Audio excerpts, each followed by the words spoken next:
Because at that age, we engage them and make sure that we have habits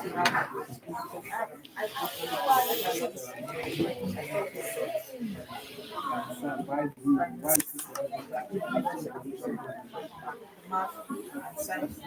So maybe we'll do like one physics. I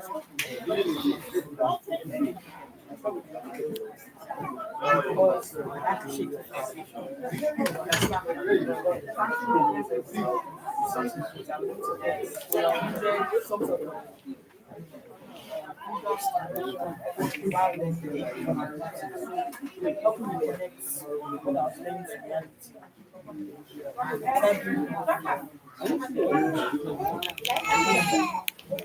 I don't think anybody. And we're live. Yeah,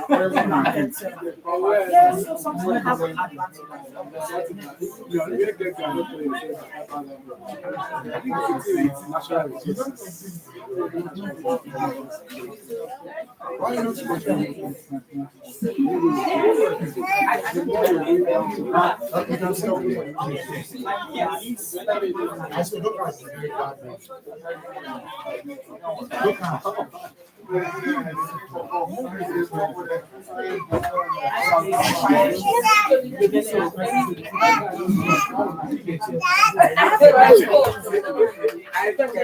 Let me drop my own face. And so let's do trade and matter.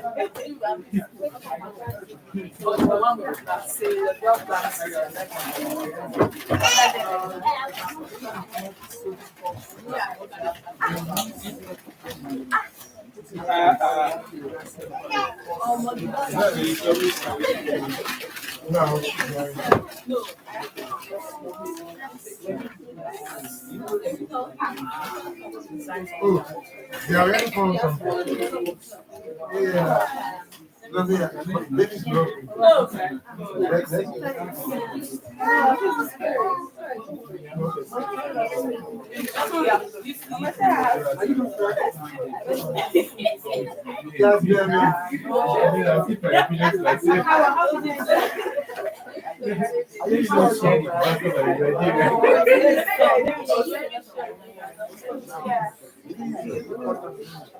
Oh, sorry. I'm thinking what I want.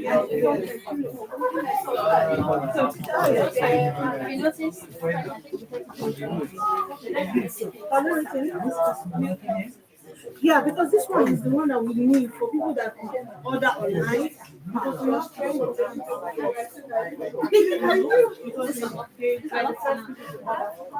This one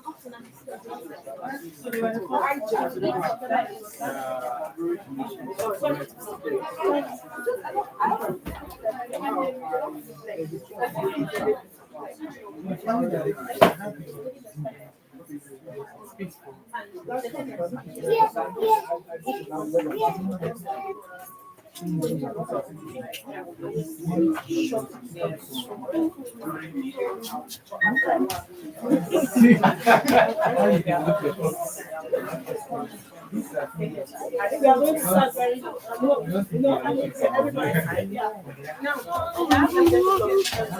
I'm good at it. Okay.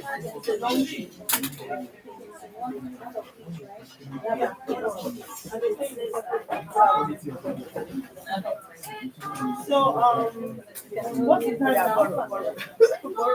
311. We are meant to start at 310. Why do you have 311? You want to make me panic. That nice time that we'll be telling you 5:30 when it's 5:10. Oh, is it 3:10? I don't want to think now.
There's another one. But the other thing is, so if you want to, so it means that you organize it on Monday. So it will be done, the car will be ready.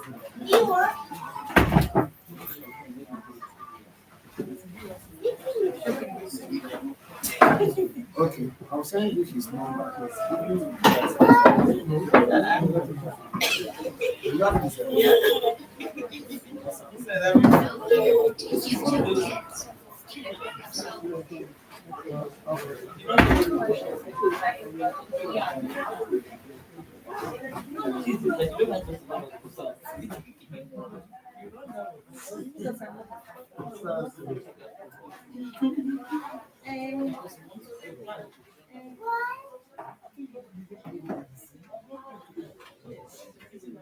Why?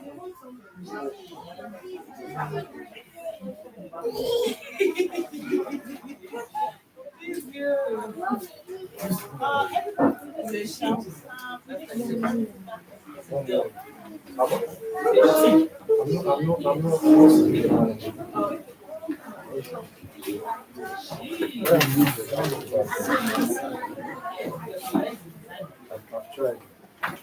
Cheesy, mama.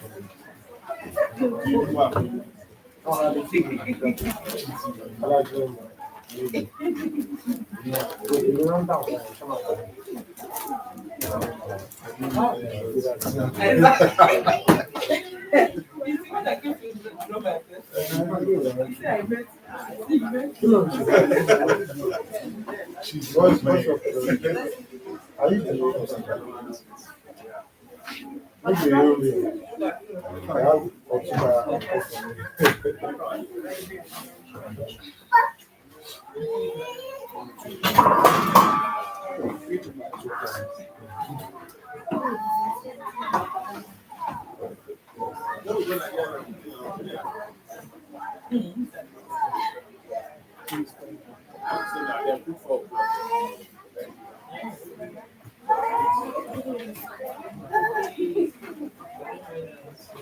two crowns.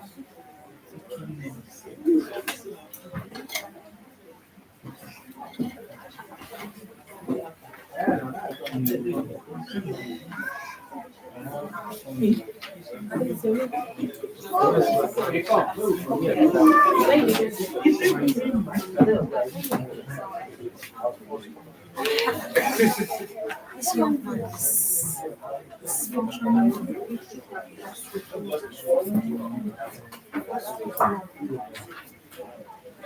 Why not?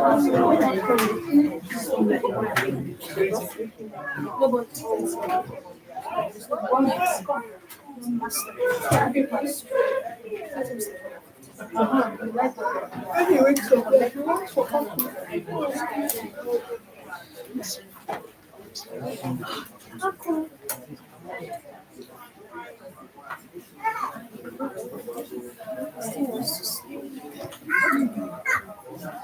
it's the first thing I wanted to.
Oh my God. Yeah, I don't phone. No, Okay, okay, this is HDMI. HDMI. So my connect your serial computer. But the speaker, as in Bawla Shimon, channel camera, as in It will. Tabati Bẹ̀rẹ̀, It should be by any speaker, Mawa. The speaker should be here, right? To lecture Ṣé tó bá ń us. sọ̀rọ̀? Something like this. Another one. Can we get one? I'll go and get it. Yes. So, yeah, only to put it on, is it?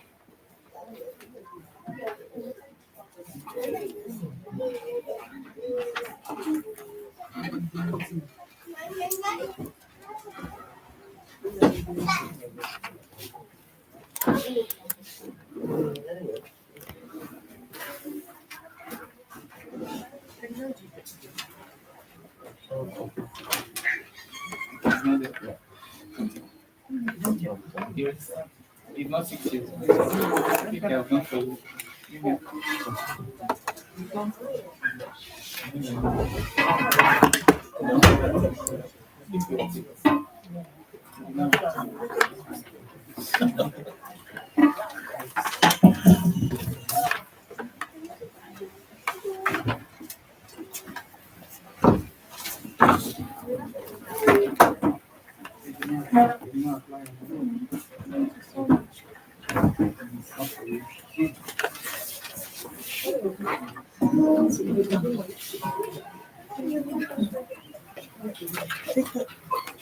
How special do you want? How special do you want? Yes, let me see. It's a matter of just, You're alive already, son? yes, we're live now. No time. Yes, I can see. We can get it from here. Maybe we can just close that and we don't have any other questions. Hello, everybody. We are closing this door. You want to go out? Or you can open silent. Yes.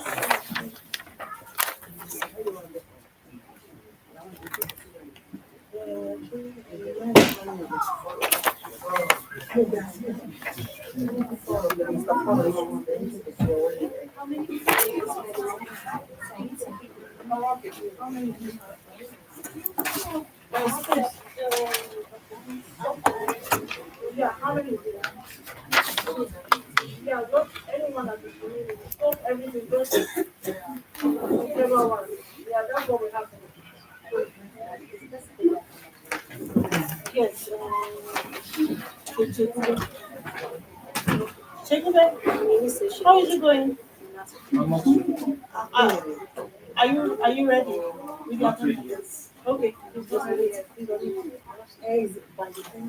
yeah. Okay.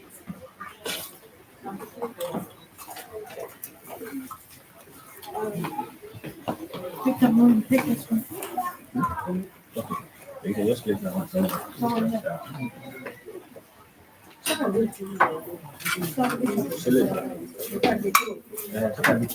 Yeah, I think. I'll just put it there.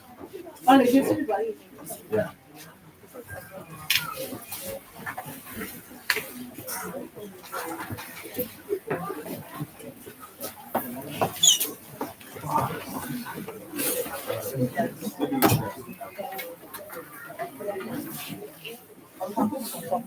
No.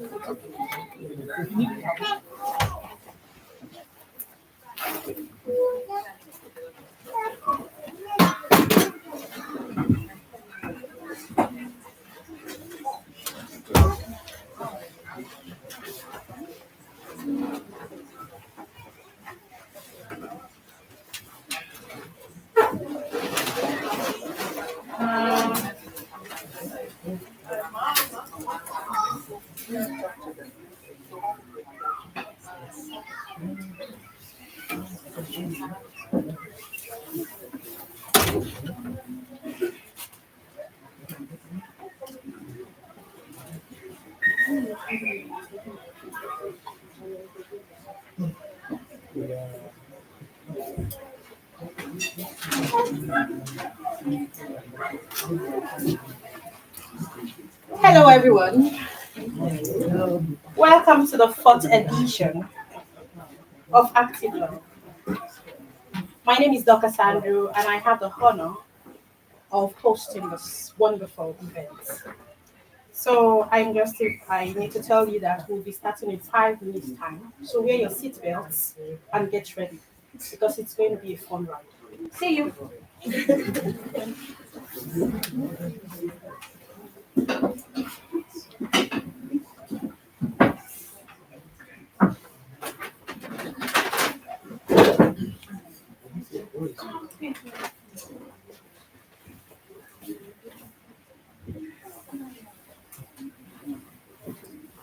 there anyone who has not received their payments?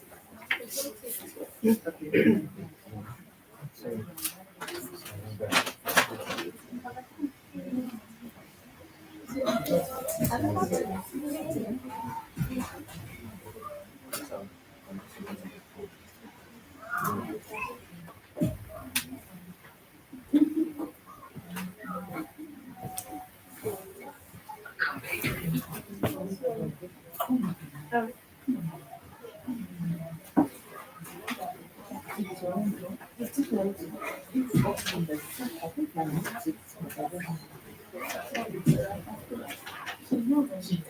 Yes. I'll see my eyes.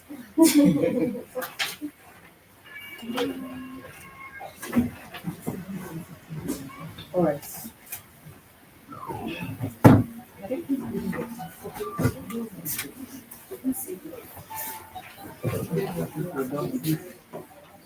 But let's do the upper. Yeah, upper.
Okay.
Hello, welcome back from the short break.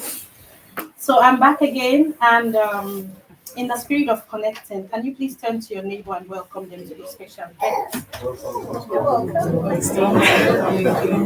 Thank you. Did you get a smile at least? Did they smile at you or what happened? Okay, so my name is Dr. Sandra again, and this is Active Love, fourth edition. And last year, like many freshers who are here today, I was here and I was eager to drink from the well of wisdom of renowned personalities, and I learned so much. And I can tell you that I've been running with the information that I got from that event. So I want to tell you today, if you're a fresher, if you're just coming, I need you to know that you're also going to get so much from this event. And this event is not just going to be orientative. We have a lot of things to offer. Like You have to network with people. Don't be shy.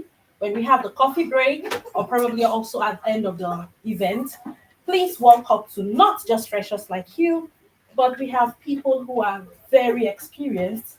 I call them the runner men. I mean, they've been here before us, they're experienced, and they are not only like that, they're also very humble.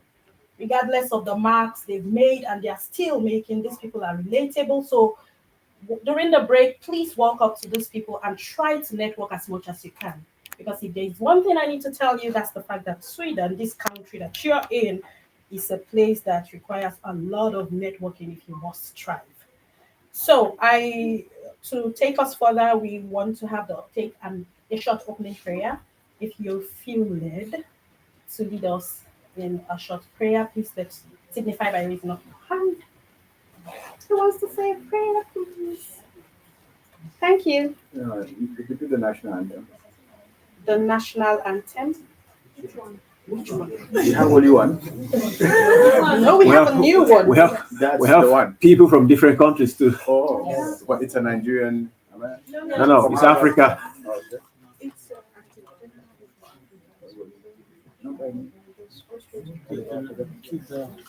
Okay, because this is an African event, Okay. so we'll just do something generic instead. So please, if you feel led to lead us in a short opening prayer, please signify by raising up your hand. Does he want to do that? Okay, yes, please. Please stand up and pray for us. Thank you. Yeah. Oh, good Lord. We thank you for your love. We thank you for your love. Lord, this day that we are here, we have been summoned from different nationalities. And because of the love of the seniors, for those who have been here before us, they acknowledged that they have something that they will have to share with us. Please, God, we ask you that you help them, you enable them, that they deliver what they desire, what you would do. God, we pray that you be with us here as we begin, as we end up, as we leave this place. Lord, in simple words, we pray. I know you do much than we ask of you. In Jesus' name I pray, and so it has been. Amen. Amen. Thank you very much, sir. I'm convinced that at some point in your life you attended a theology school because that was good. Okay, so to take us further, it's often said that honor should be given to whom honor is due. So we are delighted to acknowledge the presence of distinguished representatives who are in our midst today. And we have representatives from the Nigerian Embassy. In the person, we have Mr. Faiza Ibrahim, Head of Chancery, Embassy of Nigeria. We have Mr. Tolu Filani, we have he's a head of immigration. We have Mr. Paul Oko, and he's the first secretary, Embassy of Nigeria, Sweden. We also have representatives from NIDO. We have representatives from the Ghana Consulate, NYCN Europe, the Igbo Union, Yoruba community. And also we have people also who do not, I mean, they didn't come here from like a corporate, they don't really belong, like they're not here on the part of a corporate body, but they are here. And we want to thank you so much. Your presence will add very great value to this occasion, and we are truly honored to have you. Thank you. So to take us further now, I want to bring to you the cheerleader. This event is the brainchild of somebody. So we want to bring to you the vision here. She's going to be telling us what Active Love is about. Why are we here? What are we doing here? So I'm going to, with a standing ovation or a round of applause, please bring to the stage. Let's welcome to the stage with me, Mrs. E.J. Oma.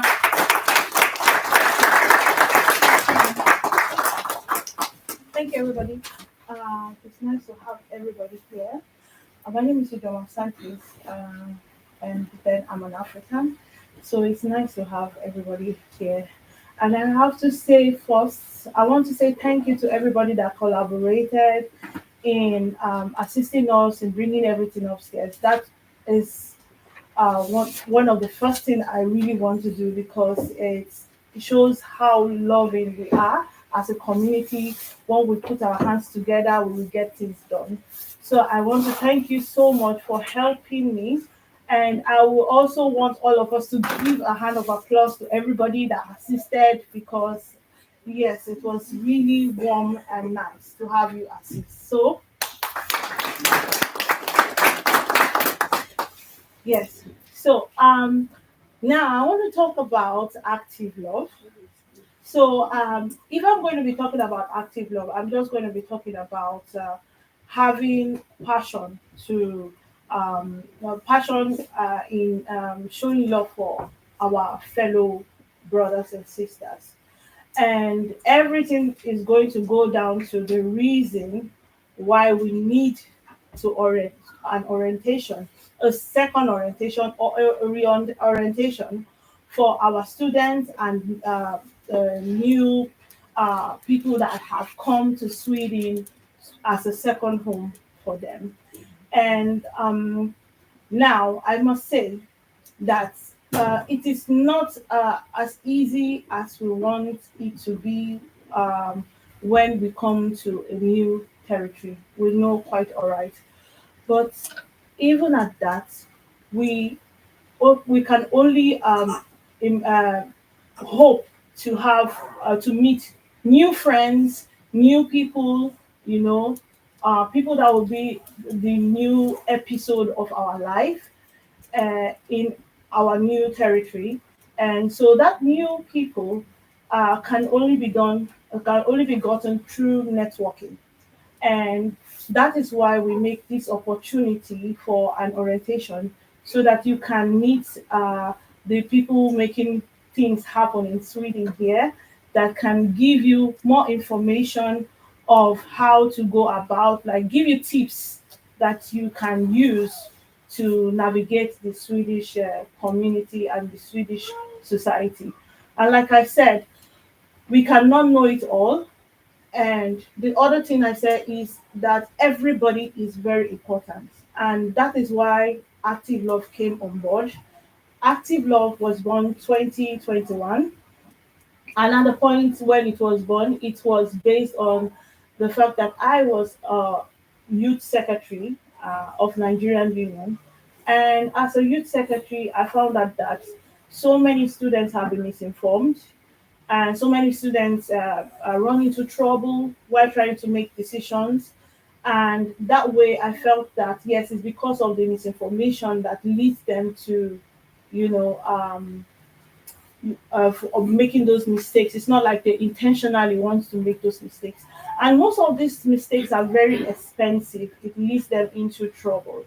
And due to that mistakes, I decided that okay, this is a problem that needs to be solved, and we need to work together to make sure this is not this doesn't continue. And so I work in collaboration with some team members, which are youth. Some of them are not longer in Sweden here. We have Victor, who is part of um, us as well. We started, and then we have Madam Yemi from Naido, who also was with us, and Mr. Adiola from Yoruba Union over there, who is also part of it. That we started together, and then since then we kickstart. And I saw that this is also something that every other African community in Sweden will also benefit from, you know. And that is why I decided that okay, let us keep this. And now this is 2024. We are here, and we have a new set of people. And I have to say, welcome to Sweden. And I pray that everything goes so well for you. And Sweden is a beautiful place. Mr. Ishmael is going to tell us more about that. And also the rest of the speakers also will tell us more about that. But why do we need a reorientation? As somebody that can come from Africa, we have our own different belief. We have our own different, we come from a different community. I feel that it's best that we Africans encourage Africans, despite the fact we also get encouragement from our other from school, because when you come in, I'm sure that school also orientated you. But I think it's also better that we as a community we take care of ourselves, you know. So that is why um, it's important to get reorientated from our community. And if we get reorientated, we are giving tips on how we can adapt to the culture, the Swedish cultural values, and every other thing. And the social connection as well. We get connected. We know who is who. We have the president of Sierra Leone here. You have an opportunity of meeting him. We have NIDO, we have the Embassy of Nigeria, we have the Ghana Council, the Queen Mother here. You have an opportunity of meeting them and they seeing you and you communicate with them, get information, the right information. They can also lead you to a better source of information when you are in need of that information. And so that is why it's important that we do this. And also, apart from information, we also we have a cultural diversity in Sweden here, as coming as an African. Uh, our people, which is the African communities, are going to give you more information of, oh, this is how we go about it here.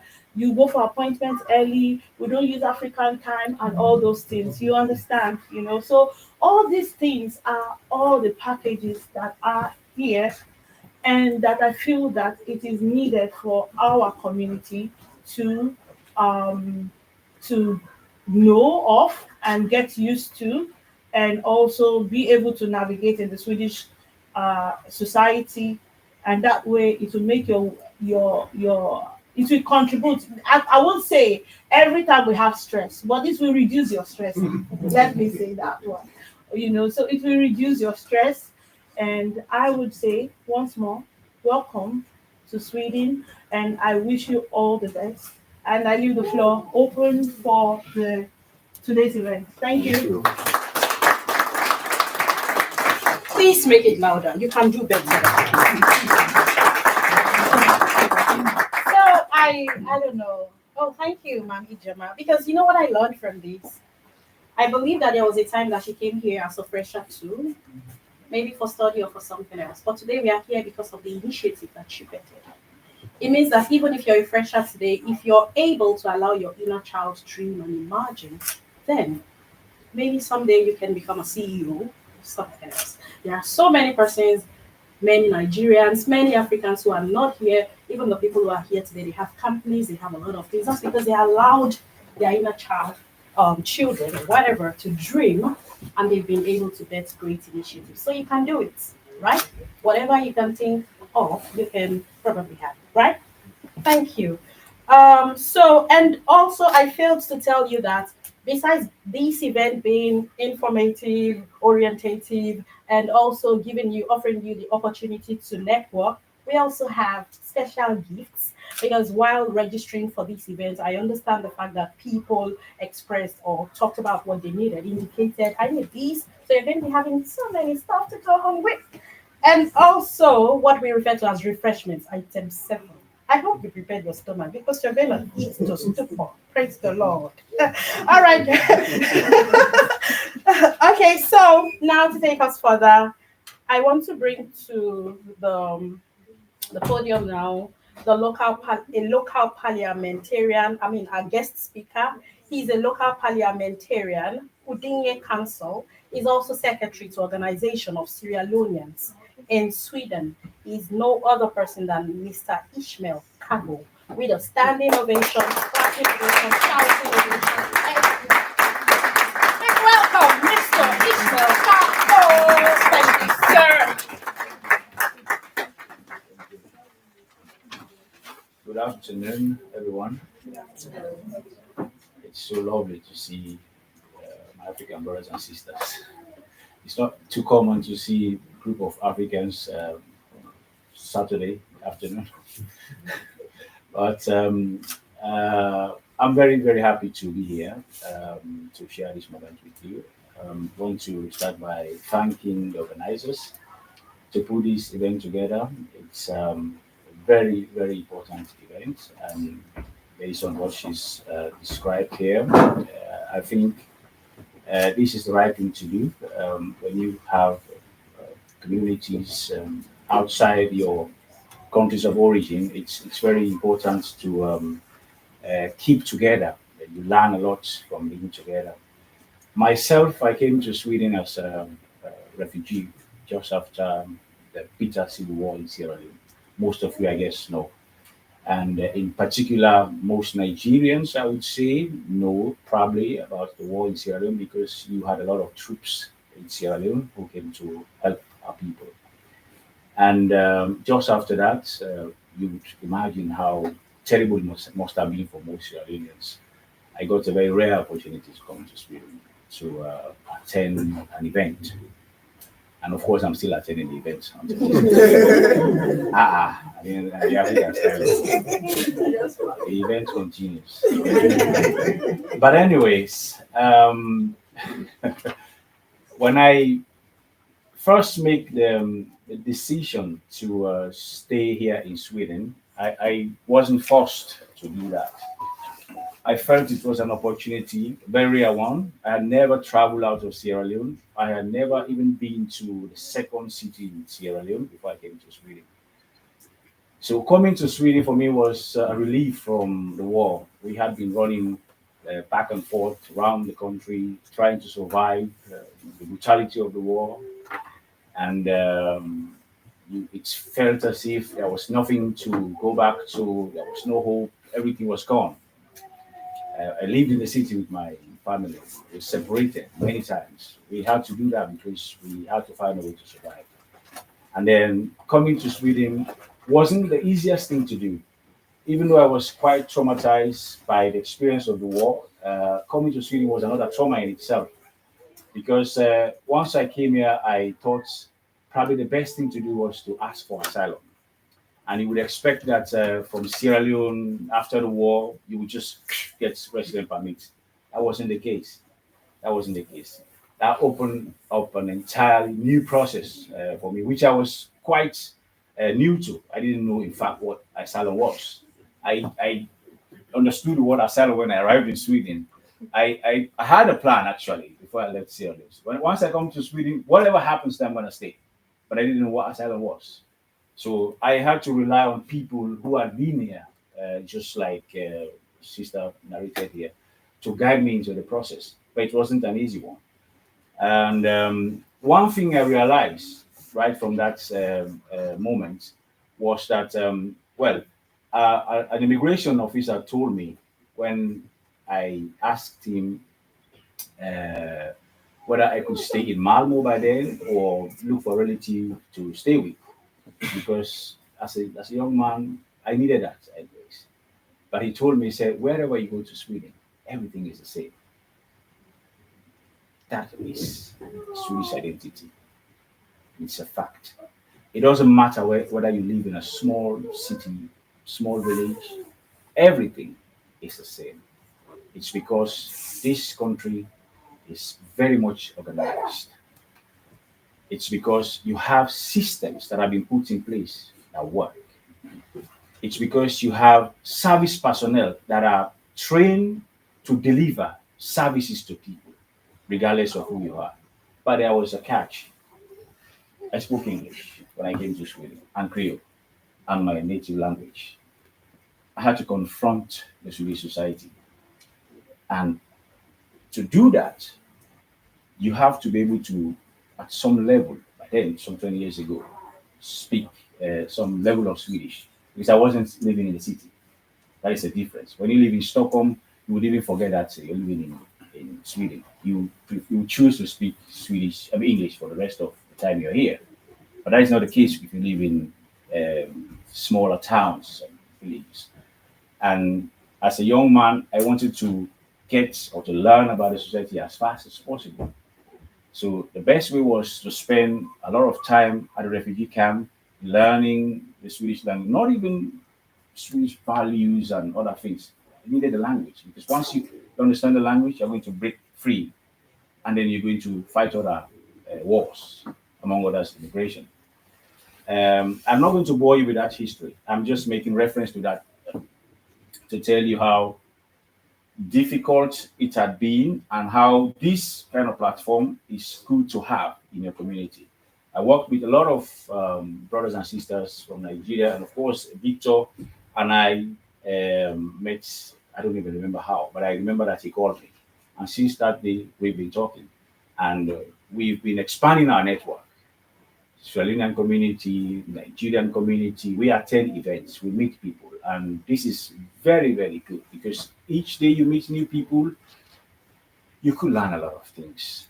Living in Sweden, it's easy, but it's very difficult, I have to say. And particularly this time, I don't want to scare you because that is not the essence of this gathering. But I'm just telling you the reality of living in Sweden. Times are changing, and times are changing in a way that does not favor immigrants in Sweden. But we have to, as newcomers, take the responsibility because you have all made an active decision to come to Sweden. So it is incumbent on you to actually make an attempt to adjust yourself and to glide into the Swedish society gradually. As I made reference earlier on, if you come to Sweden and have plans to develop yourself personally, for most people who do not come here with resident permits already, the first challenge is to break through or break free from immigration, which today is a very, very, very tough agency. Since 2022, when the new government took over, they have a plan for immigrants, and it's not the same. It will never be the same. I'm saying this. I'll say more about this. I'm saying it because I've worked for immigration for quite some years, so I consider myself having very strong knowledge of how things work. But the most important thing here, I'm not sure how many people are here as students. How many people are here? Can you just raise your hands? First time coming to Sweden? All living in Stockholm? Uppsala. It's very close to Stockholm. Yeah. You are in the right place, the right country. Because compared to other places outside the European Union, education is still very free in Sweden. You don't pay for education in Sweden. And that is a huge relief. For us living here, we don't pay. Sorry, that there used to be a time. There used to be when I started university here. Almost everyone that came from Sierra Leone, Nigeria, it was on scholarships. So find a way to Sweden. Once you are here, you go to university. But it changed. Sorry for that information. But this day, it's very expensive even for our brothers and sisters. If you don't have a scholarship, fully funded scholarship, and for those countries, I think very few in West Africa who are part of the Swiss Institute program, who gets a Swiss scholarship. I think you also have quotas. I'm not sure. Sierra Leone doesn't have. So it means every student that comes from Sierra Leone must have sponsorship to study here, which is also so different. But the quality of the education in Sweden is compatible to any education. Once you graduate here in Sweden, you can actually go anywhere and tell anywhere that I got my education in Sweden, because Swedes have invested so much in making their educational system compatible to others. In fact, before it used to be 1 year master's program. After some time, they changed it to 2 years because they want the students in Sweden to be able to compete with other students outside Sweden. The good thing here is you do not have to fear for what grade you would get if you perform based on what is being said to you when you enter university. Because I still remember we do not even have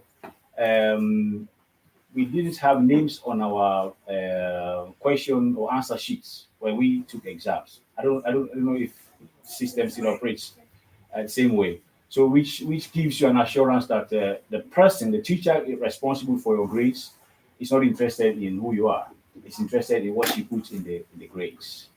So what I think here is speaking about the Swedish culture. I guess if you've been here since April or August, you must have learned few things about how Swedish people behave, the mentality here, what is considered okay, what is considered not okay. And these are some of the things sometimes we take for granted. I used to stand 15 meters away and shout, Ali, Ali! It's very common, we do that. Seeing Nigerian brothers, we sat on the train, two of us, from T Central to Gulmash Plan. We were talking, we were having fun. Oh man, oh God, this place here, these two people are running away because we are fighting. That is where we speak. That is part of who we are. But is it acceptable in Sweden? That is the question. And these are some of the things we take for granted and we ignore. You have to try to adjust. If you think it's okay to stand behind a building and just pee in Sierra Leone, you probably couldn't do it there. And there is also a law for that. You can't do that, but we will do that. Or if you see a pigeon on the street, you say, this one I will catch a more fram.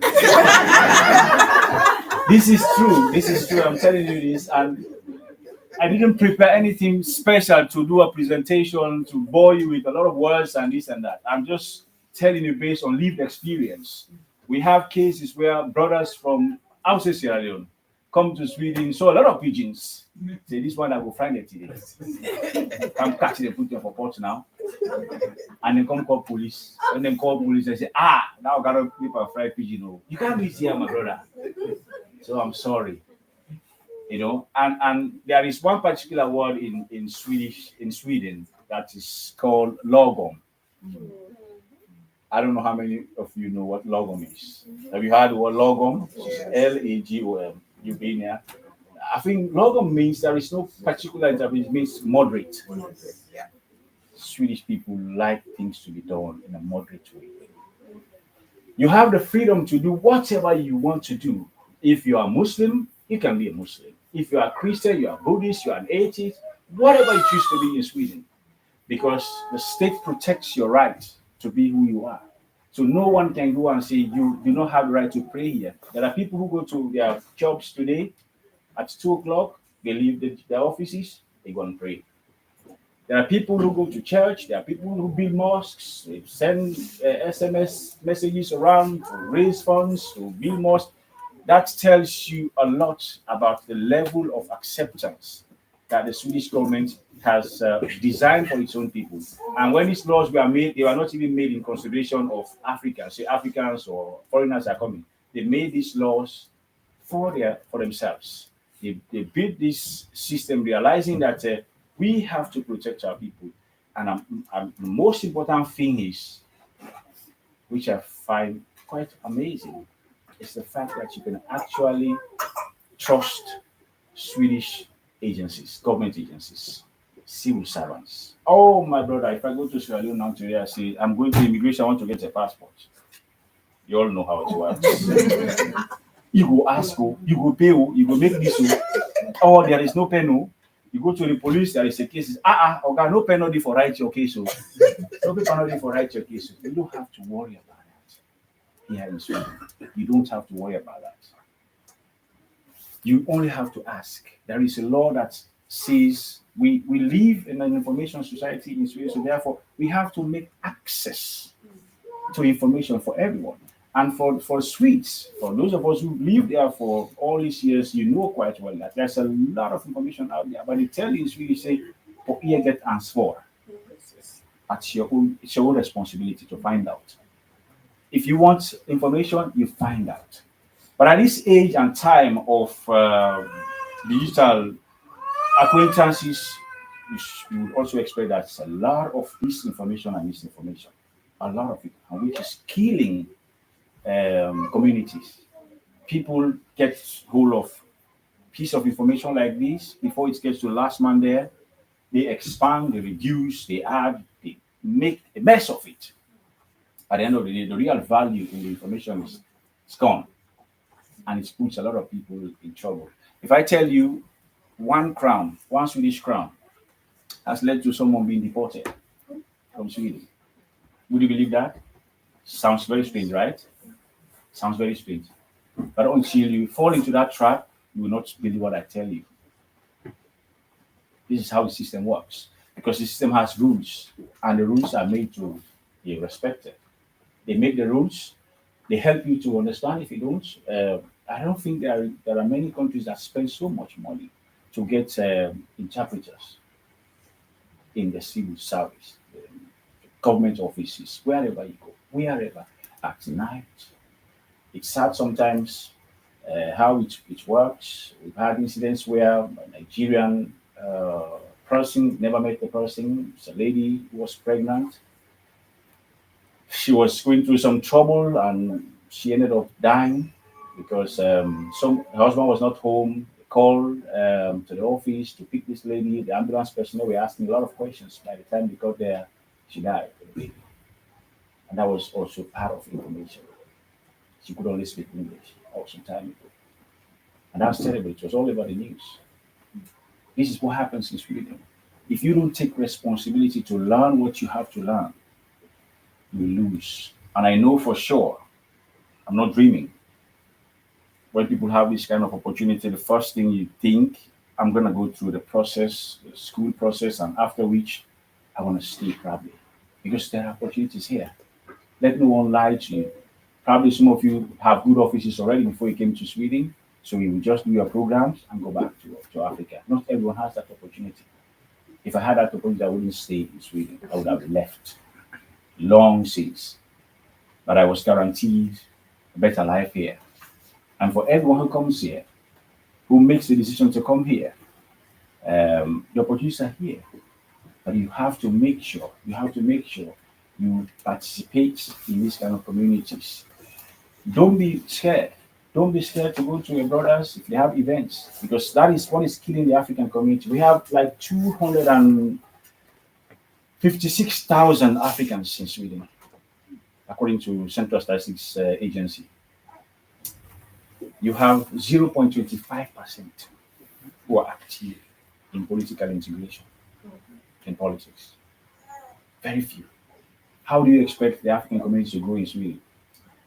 We have Iranian ministers. We have Kurdish ministers. We have Iraqi ministers in government, in many other places. We have Somalian directors. But when it comes to West Africa, we have people who've done good job things here. But you will expect more people to be seen in public places. That way, you'll be able to affect the system. You'll be able to also influence decision making. But if you look at the architecture, the parliament architecture today, you would count the number of Africans. I jump into politics not because of the luxury of it. It's a lot of work to be a politician in Sweden. It's a lot of sacrifice. It takes time. You have to make a lot of sacrifice. But one of the reasons why I jumped into politics, partly because I'm interested in politics, and partly we have to pave a way for the next generation. We have to let our kids, your kids, see you in some groups to know that, oh, my dad was there, my mom was there, so I can be there. And for them who are born here in Sweden, their chances are even greater than us. My kids speak very fluent Swedish. I have been here for 20 something years. I still speak Swedish. I understand quite a lot of Swedish. I still speak Swedish with some dialects or something, or you notice that it's an immigrant. But not my kids. They are born here. But if we don't take the active stance of opening the doors like our sisters have done here, open the doors for you to meet new people. The first time meeting my sisters here, very happy. Gonna learn a lot of things from them, and you are going to learn a lot of things from other people here. We have to do that. And for the studies, your resident permits here, for those of you who are students, your resident permits are tied to your grades, your studies. You know that. Am I lying? No. Swedish immigration is very brutal. For the past 12 years, Sweden has received 1.2 million immigrants. For the past 12 years, 750,000 of them have received resident permits. But those figures are based on previous governments' immigration politics. This new government has a completely different approach to immigration. This government, I'm not saying this to scare you because you are here. I tell my uh, brothers, well, in my job, I have to say I've encountered mostly Somalians and Nigerians. We used to have fun, even though most of them are on a stressful situation, but we still find a way to laugh about situation. Um, what this government is doing is to break down the foundation of immigration. They want, they don't want anyone here. Let me just say it bluntly. They don't want us any longer. It's really they have initiated a proposal that says if you want to return to your country, give you $35,000. I'm waiting for that money. I will catch them a high somewhere. But it's very serious. But there's already a lot of misinformation about that out there. A lot of misinformation. This was just a proposal. And you know how it works. You write a bill, it has to go through Parliament, and when Parliament approves it, it matures and then it's implemented. But that is a proposal, and they are going to get it through. They are empowered, they're going to get it through. I'm not saying that people are going to leave willingly take that $22,000 or $35,000, but it's part of how they are breaking down.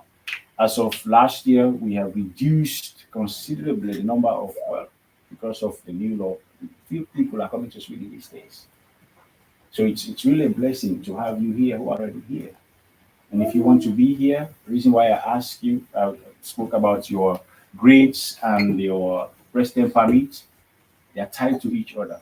So you have to make sure, every semester you pass your grades. I mean your exams. Because they are tied. You probably have, if you have a master's program that lasts for 1 year, you have probably 1 year, 3 weeks resident permit. Give you 2 weeks for you to move to Sweden, orient yourself, get settled, and then the course begins. If your course is stretched out 12 months and 17 days, you have to make sure you seek for a permit for those 17 days. You cannot stay in Sweden for 1 day without being registered in the system. It's going to affect you when you apply for an extension. Don't get scared about this. I'm giving you facts. I have this. And you also have an opportunity to transition from being a student to work in Sweden if you choose to after the course. It's called job seeker tillstånd. That is job search permit. You can ask for that.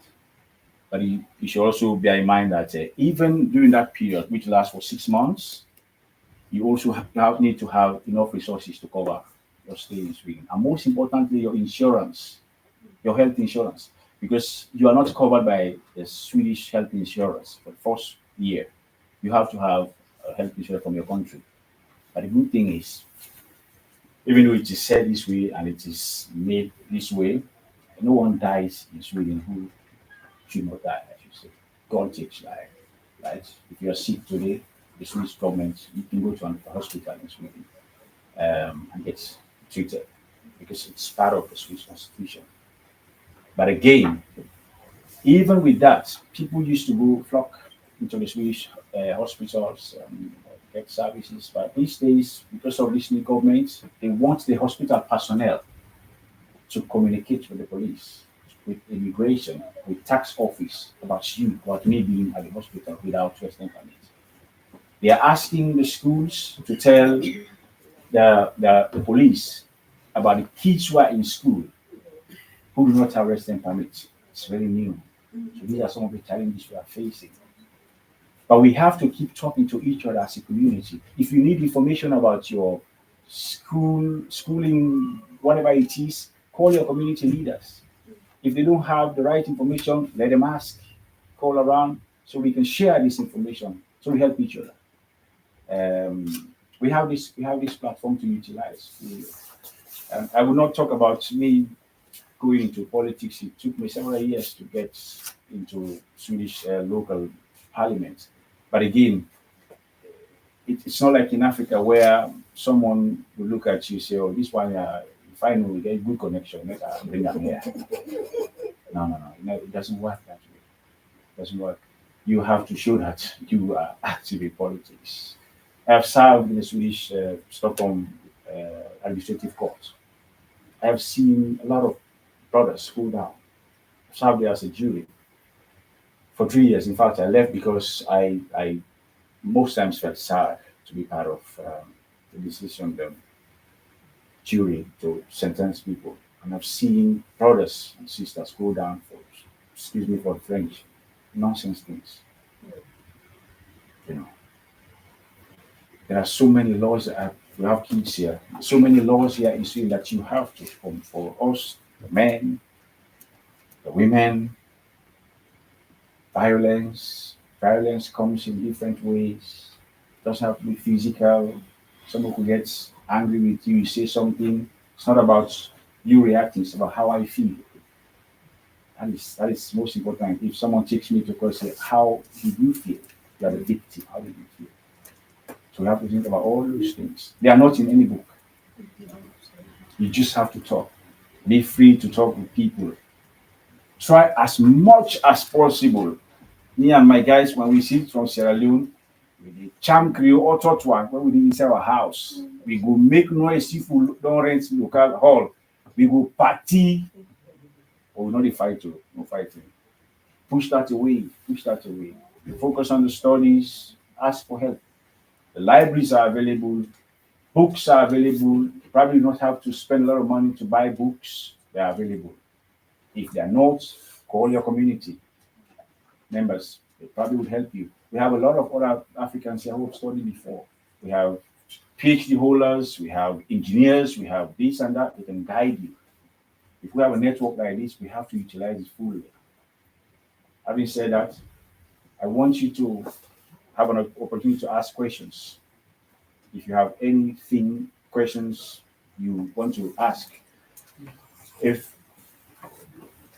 Yeah. Okay. So maybe we can meet here whilst I'm still here. You ask questions that we can learn from each other. So thank you very much, and thank you organizers for this opportunity. Let's keep this going.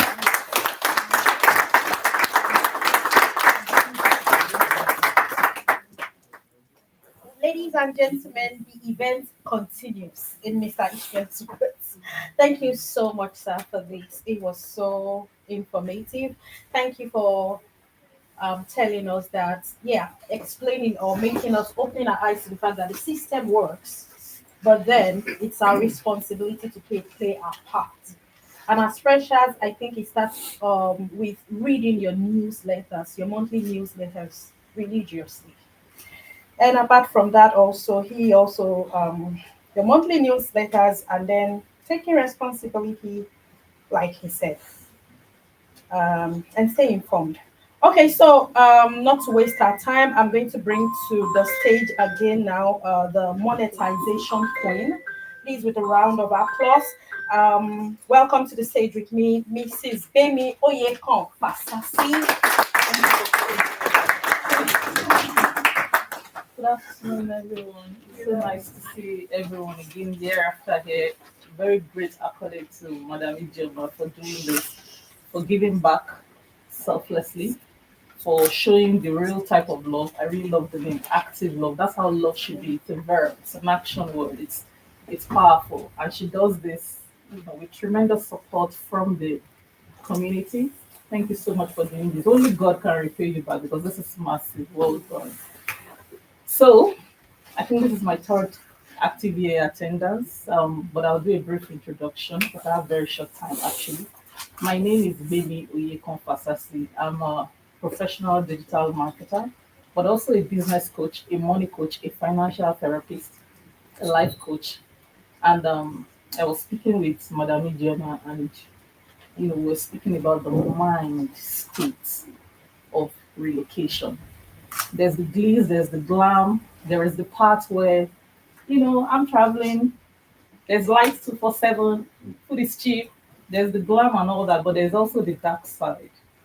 And that dark side can be so dark that you don't even have the right people to share it with, to open up to. And then we put all of that on our shoulders and it becomes so heavy.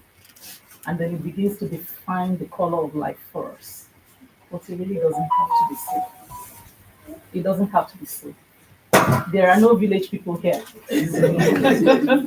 So I just want to ask you a question right now. Anyone can feel free to chime in. Just raise your hands and just use one word to describe how you are currently feeling right now in this country. How are you feeling? Just one word. Any takers? Any answers? Anyone? How are you feeling? I'm happy to be here. How are you feeling in Sweden right now? How's Sweden treating you? So far, I think it's been decent. I like that the society is very well organized and it's very easy for me to plan. So you're feeling okay with it So far, so fast. That's good. That's awesome. Anyone else? Yes, please. Are you overwhelmed? Very valid. Very valid. Understandable. Yes, please. Lost. Lost. Very, very, very valid. I can understand. Language, weather, relearning. I had to learn. I think I was here for about 3 years and I didn't know I could pay in the bus with my bank card. I thought you had to have an S7. So there were days when I would be in the bus stop -20, wait for the bus for 10 minutes, beep my card, and then find out that my SL is expired. And then I'll have to walk back to the train station, not knowing I could beep my card, my bank card to pay. So there's a lot of re-education learning in our adult years. So sometimes you may feel lost, especially when you are preparing to me. Let's not go there. Someone else was going to say something? Tired. Tired. Very, very valid. The support system is incomparable to where we're coming from, to what we know, what we were raised with. And then we are now here. These feelings are all very valid. You may not have raised your hand and say, hey, this is how I'm feeling, but you know deep down in your mind, in your quiet time, when you look in the mirror and say, man, this is really how I'm feeling. And I just want you to know that your feelings is not a betrayal, it's not a disappointment, it's actually an emotional guidance system from your mind, from the God within you, passing you a message. And so it's very, very valid. Very, very valid. Okay, now, these feelings is what I want to talk about. Because if you're feeling a certain way and you begin to look at everything with that texture, from that perspective, before you know it, everything is having the same aura. Everything. Even what would normally give you joy. For example, light. So we need to talk about feelings. I just want you to know that irrespective of how you're feeling or how you would feel, irrespective, you may have been feeling very high and then you're here, you're feeling good, and then you go back to face reality, exchange rates, pending cost, rent, feeding, buying clothes every season, all the expenses and all that. I want you to remember that I said here today, and I want you to think in your mind that you are a co-creator in your life experience. You're responsible for your feelings. You have power over your feelings. Feelings don't have power over you. I'll do a quick exercise. So let's say you're at work and you have a task to do. And you're feeling very good. You woke up in a good mood. You woke up on the right side of bed and you're feeling nice. And your supervisor asked you to carry out the task. Can anyone just tell me, what adjectives would you use to describe how you would carry out that task? Anyone? How would you carry it out? You're in a good mood. How would you carry out the task? Efficiently. I like that. How else? You're feeling good. It's your work, or you have to do it. It's work. With zeal, zealously. Yeah, good, nice. Any other one? Excitement. Excitement, fantastic. So, but let's look at the opposite end. Let's say you came to work, you're not feeling so good. Everything is meh. Like those dreary winter mornings. It's just like meh. But you have to do your work. You have to do the work. How are you going to do it? Is it that you're not going to do the work? You will do the work. But how? What describes the feeling with which you do the work? Sluggish, reluctantly. How else? Nonchalantly. That does not mean you will not do the work excellently, but the way you will do it, the feeling. So that tells us that your emotions affect your actions. Your emotions affect your actions. You will take out the action, you carry it out, but your emotions affect your actions. So if your emotions affect your actions all the time, and you keep carrying out the action and you're getting the same result being your life experience right now, your life experience financially, your life experience relationship wise, yes, it's all part of the Japa thing.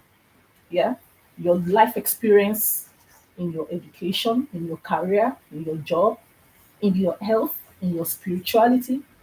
So if you keep carrying out your actions with a particular dominant feeling, that means you'll be getting the same results in life. So let's say you look at your money and you're like, no, I do not like my finances. Could it be that the emotions that affect the actions is what's giving us the same results?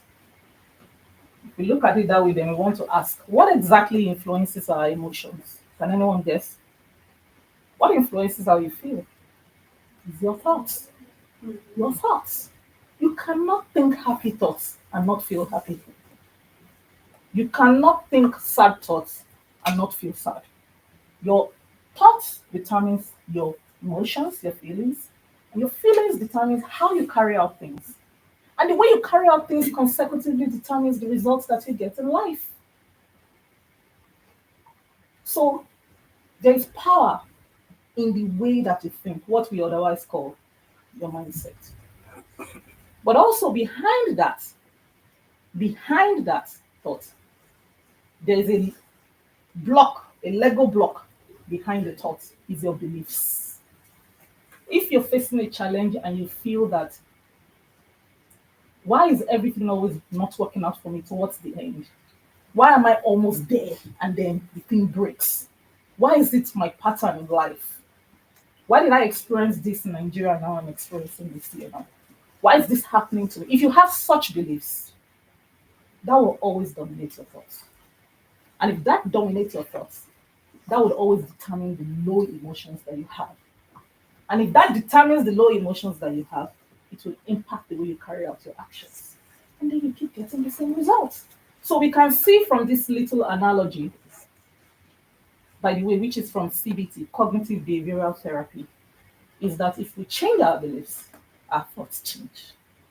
If we change our thoughts, our emotions change. And when we change our emotions, the way we carry out our actions change. And therefore, the results that we get in life changes. Right?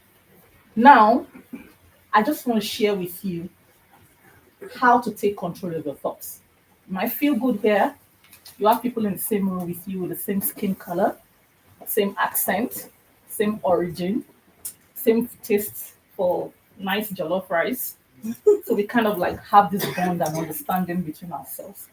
But what happens when you live here? Life is not always black and white. Many shades of gray in between. If it does happen that you find yourself not feeling as you would want to towards a particular area of your life, be it your relationship. I know for the singles, I heard it's harder. Sorry. Be it your money. I know it's not easy, particularly when you're still changing and the exchange rate is not favorable. Be it your health, because all of a sudden, yeah, you should not fall sick, but this cold, you're not understanding the level of -20, -25, and the impact that it does to you. It might be your spirituality, because yes, maybe in Nigeria there was a lot of scabashing and all, but here you just find out that I'm not really as aligned as I used to be, and that makes me feel bad. And then I'm not tapping into infinite intelligence, and I don't know, maybe because I'm deviating from God, that's why all of this is happening to me. It may be in your career, it may not be what you're trained to do, what you would love to do, that you're doing. You are probably passing a means to an end right now, doing what you have to do to make do with, even though that's not what you really want. And then you may find any of those things, any of those areas of life making you feel a little bit down. I just want to share with you the three acts. That's where I'll end. Three acts to help you. If you put it into practice, I promise you, it is love that you will feel better. I remember what we said about feeling better, you'll get better results.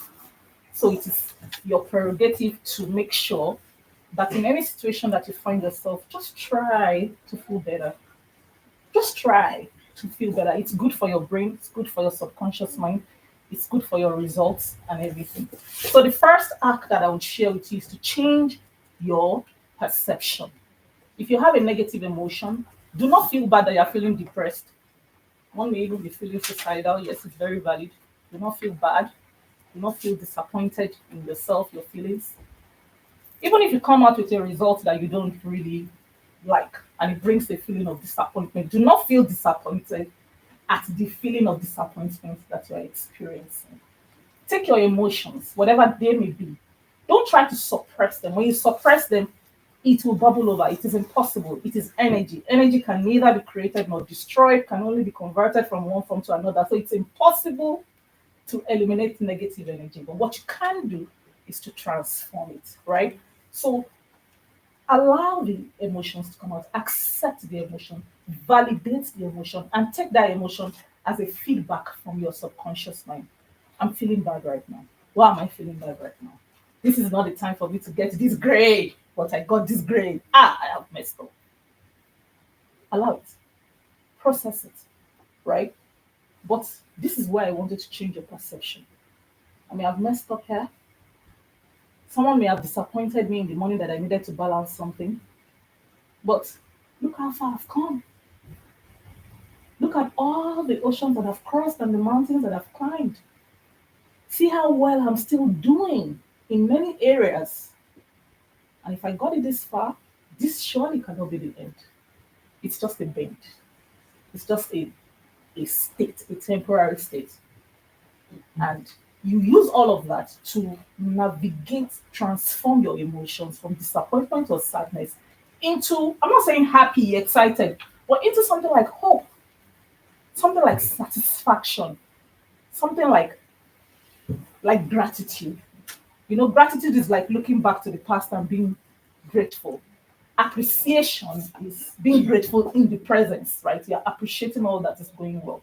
So when you change your focus slightly to all the good things in the past, gratitude, appreciation, satisfaction in the present, you tend to feel better. Remember, when you feel better, your results in life will change. So that's one act I want you. So never beat yourself up for that. The second one I want you to do is take a rest. I didn't say control, arrest of your thinking. Many of us have a mind that we are not even aware of the pattern of thinking that we deploy. We are the only species that God has created with the ability of metacognition. Metacognition is the ability for you to separate yourself from your thoughts and say, what am I thinking? Why am I thinking what I'm thinking? No other species can do that. So you can stop yourself, like distance yourself from your thoughts. You are not your thoughts. Take control of your thoughts. Many of us, when we have a negative thought in our head, it's going to spiral down. 5 minutes, 10 minutes, 15 minutes, you are still ruminating and ruminating that monkey chatter of negativity. If it goes like this, then it will go like this, then this will not happen. Then I'm done for. Yeah, what can I do? Then it goes on and on. The more you think like that, the brain, very smart, yet very dumb, it's going to feel like you're enjoying it. That's why you're focusing on it. And it will help you to bring more situations like that. You don't want to attract negativity, okay? So anytime you check in with yourself. So what I do is anytime I open a door and anytime I come across a door and I open a door at home, anyway, I check in with myself. How are you feeling? What thoughts are in your head? Are they negative? Are they positive? Are they neutral? Are they supportive of your next level, who you want to be? So once you see that the thoughts are going in the angle of not so right, you just maneuver them back to how it's supposed to be to support your next level. So I want you to start taking cognizance of the kind of thoughts that run in your head. Don't let your thoughts run your thoughts. And leave no space for negative thoughts, because negative thoughts multiplies after 17 seconds. After 17 seconds, it starts to multiply. It's difficult to navigate, to transform it. Okay? So try between 3 to 5 seconds to pick it up, you replace it with a positive thought, you change your perception, and you start to feel better. Because remember, your thoughts is the basis and foundation of your emotions. Okay? So the third and last one that I will share, by the way, I could share 25. So she's looking at me, I'm going to stop at number 5. Provide evidence for your brain. Okay? Provide evidence for your brain. Every single time, those thoughts come. I know many of you are looking at me in your mind like inspire to perspire, but I'm a neuroscience, brain science coach, right? And I won't tell you that when you provide evidence for your brain, it shifts your identity. Evidence does not even have to be in your life, in your CV, in your portfolio, in your life experience. It could be somewhere else. When I first came to Sweden, after 4 months, I went back to Nigeria because I did not find any entrepreneur. Everybody was working, and I knew that I was not destined to be a 9-to-5. I'm like, no, it possibly cannot be for me. And then I went away, and then 6 years after, I came back.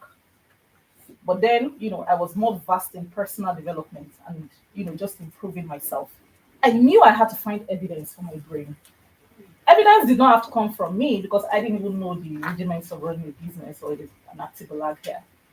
But I looked and intentionally put myself into incubator hubs, tech hubs, and I saw people who were running businesses that were impressive.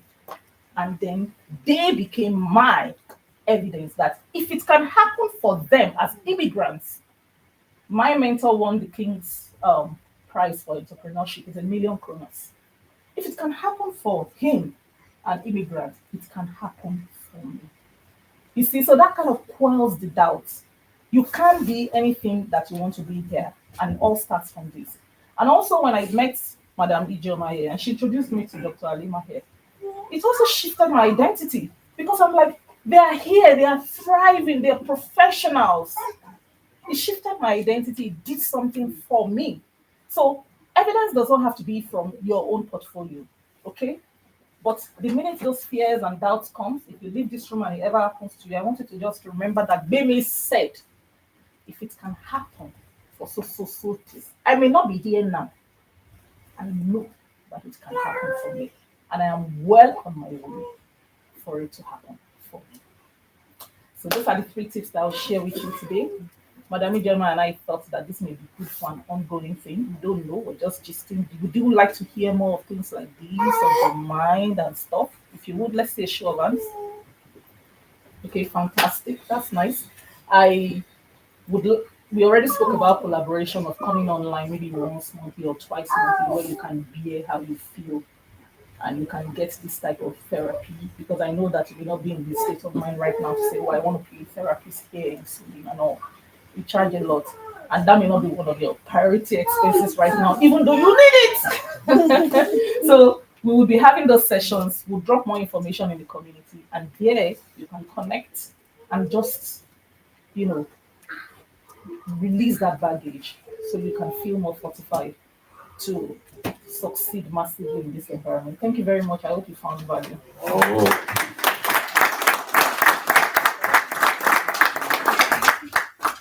Things you can do better than that.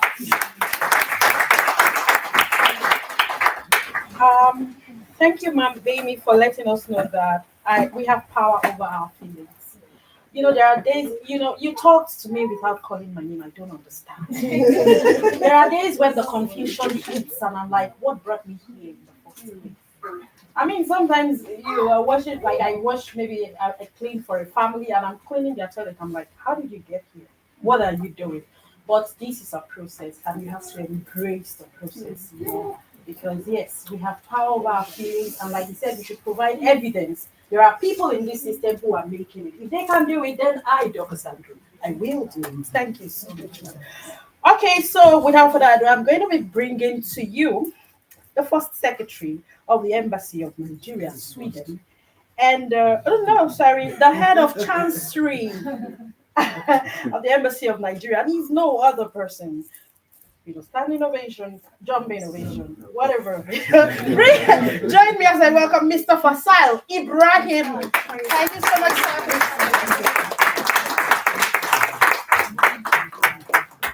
Thank you very much. Good evening, all. Yes. First of all, I'd like to thank the organizers of this event, African Love, and other Nigerian communities and African communities that have partnered to put together this event. I would also commend and we also recognize the important role events like this help in providing a deeper understanding of Swedish culture and as well as providing essential support towards navigating the realities of immigration and academic life. We know this is very important. One of the things I like about the diaspora, you can see it either way, is that maybe once you're back home, you can identify, like if in Nigeria particularly, you can say you're a Southerner, you're from the West, you're from the North, or if you're from Africa, you can say you're a Sierra Leonean. But out here, we identify as Nigerians or Africans. So perhaps we're more united outside than we are back home. And that is a source of pride and a source of support for every African and Nigerian when you're outside. I remember there was a time I was in London and I got lost. I was probably the only African there, and I felt someone tap my hand, like, "Where are you going to?" I'm like, "I'm heading somewhere." And I had about 3 bags which were really heavy to carry. And I found out he was a Nigerian. He was really happy to see me, helped me carry that bag. It was a lot of luggage. I think I would probably, but he helped me carry that luggage. We walked for almost 30 minutes. He showed me around, took me to my destination, made sure I was settled, paid his money, and left. So that is the solidarity we'd like to see between Nigerians and Africans in general in this community. So I assure you, or I applaud you in trying to foster that here. And we can count on the support of the embassy and other African communities. And we also, please, I would urge everyone to be actively engaged, be open to learning, support each other, always be there for one another, and you will get there. Your colleague asked, I think, how everyone was feeling. I didn't hear this. No one said hopeful. To me, that's the most important, maybe word anyway, is that things can be bad, but the sun will always rise. If it doesn't, well, the next day you can't stop time, but you can be hopeful that things will change and things can change. So that is a very important word, and I would ask everyone here to keep that word, hope. No matter how bad it is, today, tomorrow, things can really change if you strive, if you work hard, and if you support each other. So please, I would urge you to do that, and you can count on our support. And thank you very much.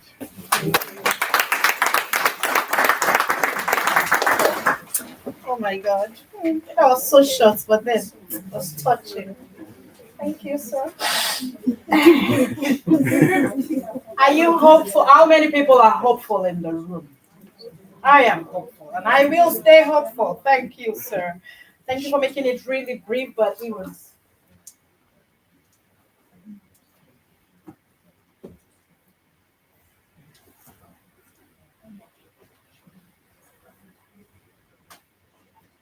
Okay. Thank you very much, sir. It was short, but it was every shade of beautiful. And so now we're going to be having a 15 minutes break. Okay, a 5 minutes tea break.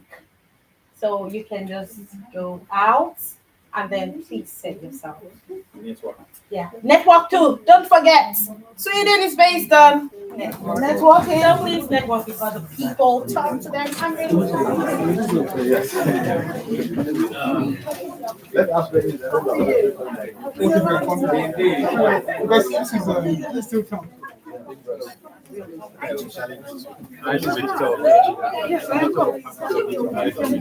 I'll give you a copy.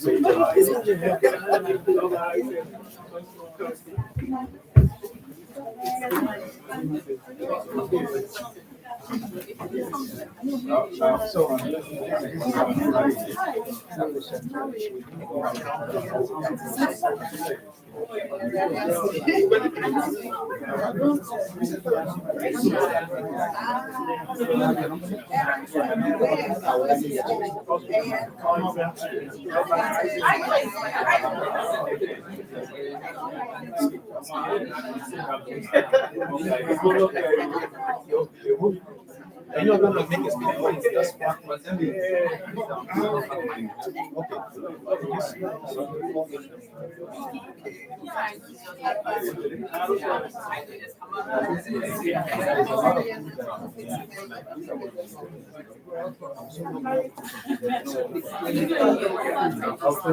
Yes.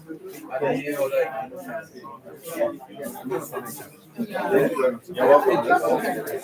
Nice meeting you. Yes.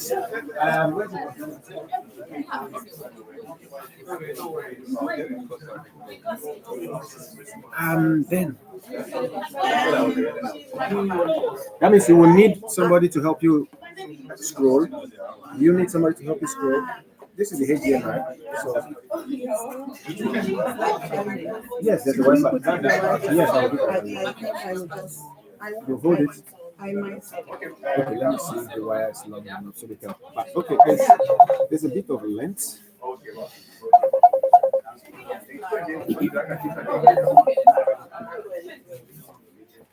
Maybe you can move this.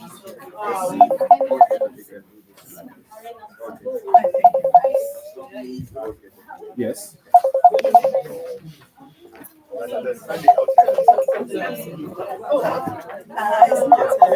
Yeah. Hello. Hello.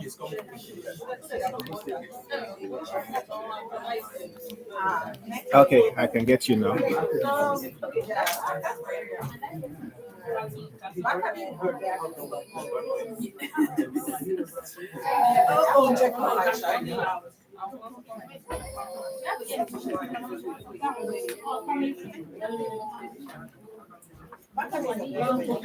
Okay. It's okay now. So then I will need to put on this.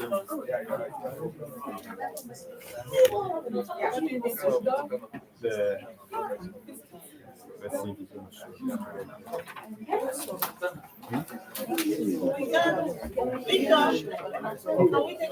Yes, yes. Okay, it's on now. Let's see if it's going to capture. Okay, you help her. Okay, help her. Okay.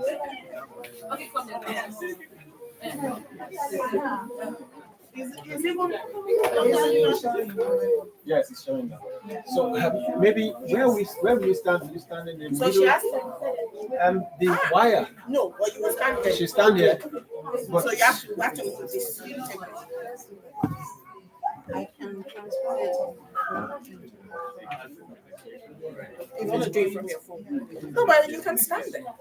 let's see if putting it here. Is there a way somebody can show for you? It is just scrolling to the other screens, right? Exactly. Okay, somebody can put it. Do you have a space for this? I should put. I should connect my wire. Okay, yes, we can do it like that. Yes, yes. Then I'll push this. I'll push this back and see if I can capture. I have No, you will just turn a bit.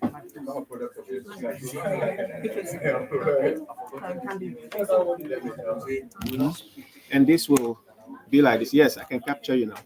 So it's fine. Sorry. CULT. The Y. Okay. T Is that T? The T. and then unique is unique experiences. to go with your expectations. See this. Balancing unique experiences. So CES. No, Yeah, let me just put it down for you. No, it's okay. okay, Yeah. Okay, yeah. All right. May I? I don't want this to show in the screen. Can you want to delete it? No, not deleted, but Okay. hello. Yes. All right. Perfect. Keep saying it. Perfect. One more. Perfect. Yes. Please. Together. Yes. Yes.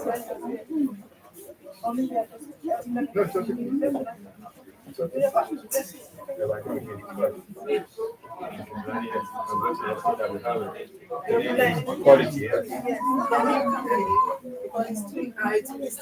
Yes.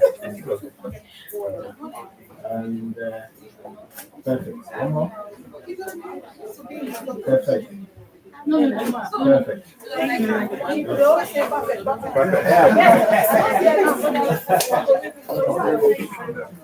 This is Sonny is I need to get to know my daughter pictures and how I have a drone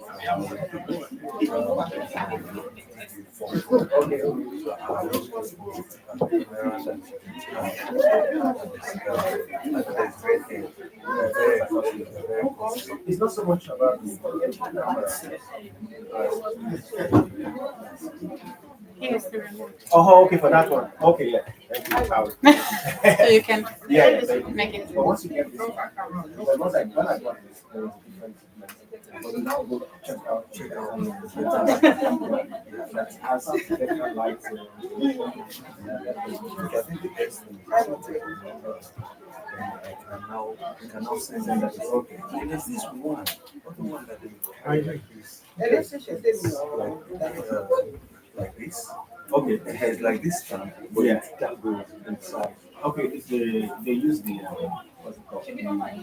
There's something they use so that to balance it. And it's balanced with a small camera like this. Okay, that's through GoPro. GoPro.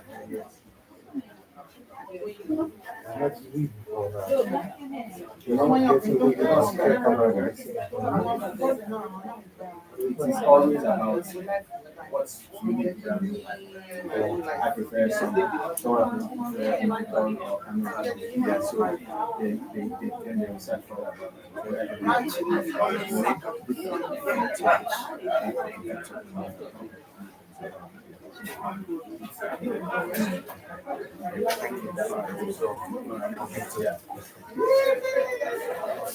So what's up now? Hey, my guy. How you doing? I see how it's going.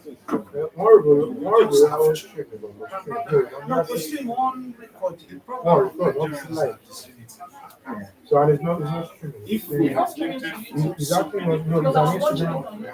No, that's of this is there. This one is Victor. I bought. I bought.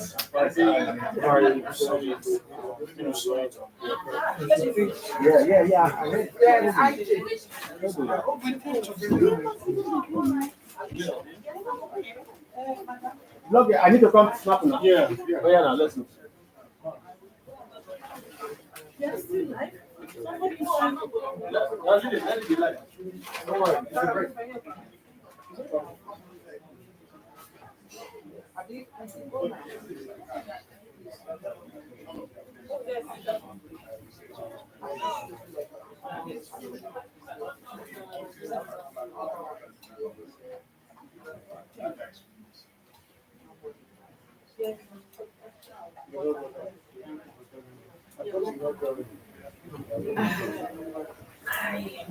Oh, do you want coffee? Oh, that's so weird. Yeah. Like, God, 1%. Yeah, that's good. But what? Yes.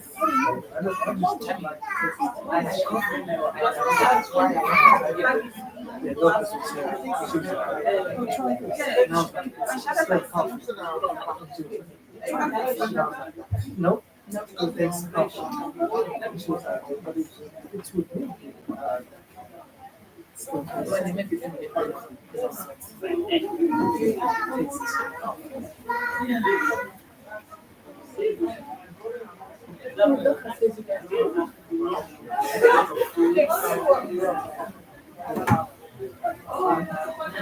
no, no, like Swedish people. So right now you have is 20 indigenous ones.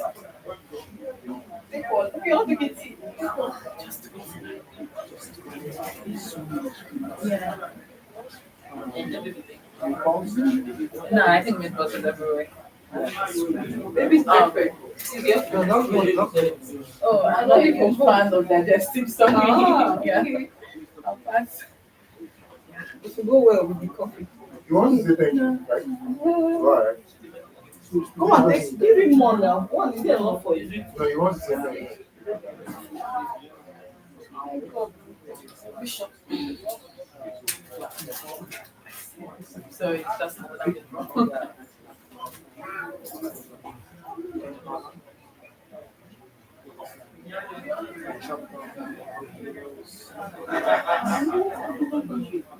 No, he's not. He's Swedish. Oh, okay. You came with him. No, no, no, my friend.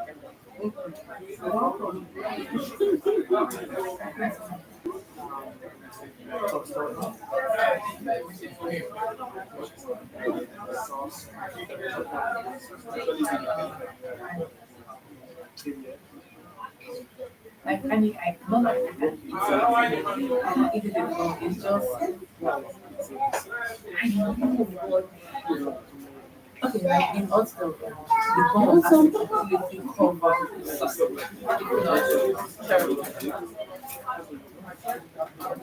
She is like so extra, kind of serious student like class. Who? She, they always try to distract you from learning. I mean, who am I distracting? Or, Who I am I don't know, distracting? she keeps punching me and beating me when I was trying to learn.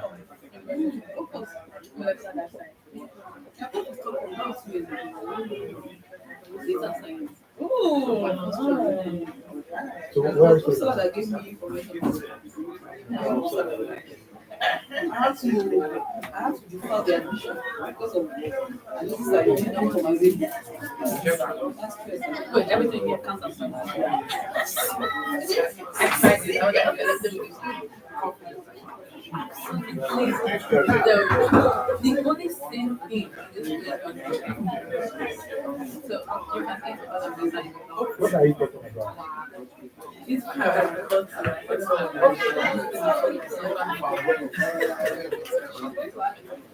I see, like everything here is nice. Like the macaroni was not normal.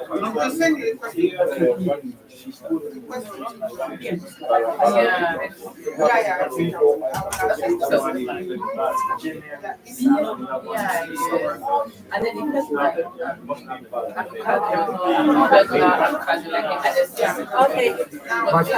Please come and sit down, everybody. It's time to continue the event. Okay, ladies and gentlemen.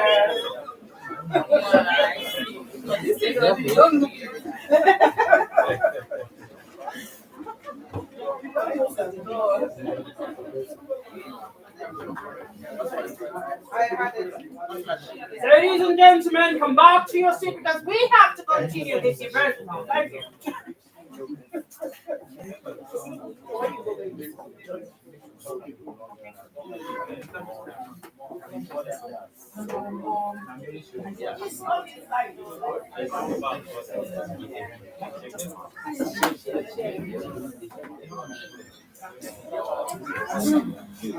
Okay, please. One more. Please sit down. Please get seated.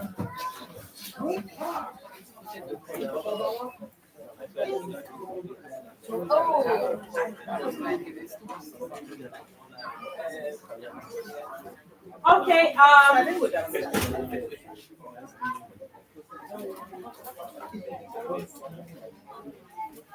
welcome back from the short break. Please, attention, please, everybody.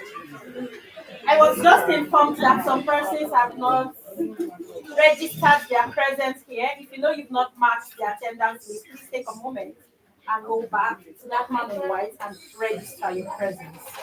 Thank you. Please, if you're not sitting down, please go to your seat so we start. Thank you. Okay, and now to continue with this wonderful event, we're going to be bringing to the stage Mrs. Nana Afia, and she's the Queen Mother and Chairperson of Ghana National Council of Sweden. Please make welcome with me, Mrs. Nana Afia Ashia Deiwa. Thank you very much.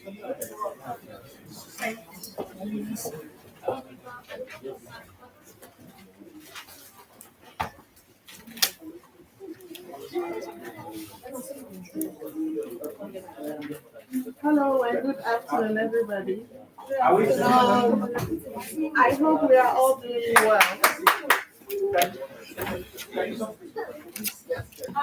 Can you sit down, please? My question is over. Please sit down, everyone.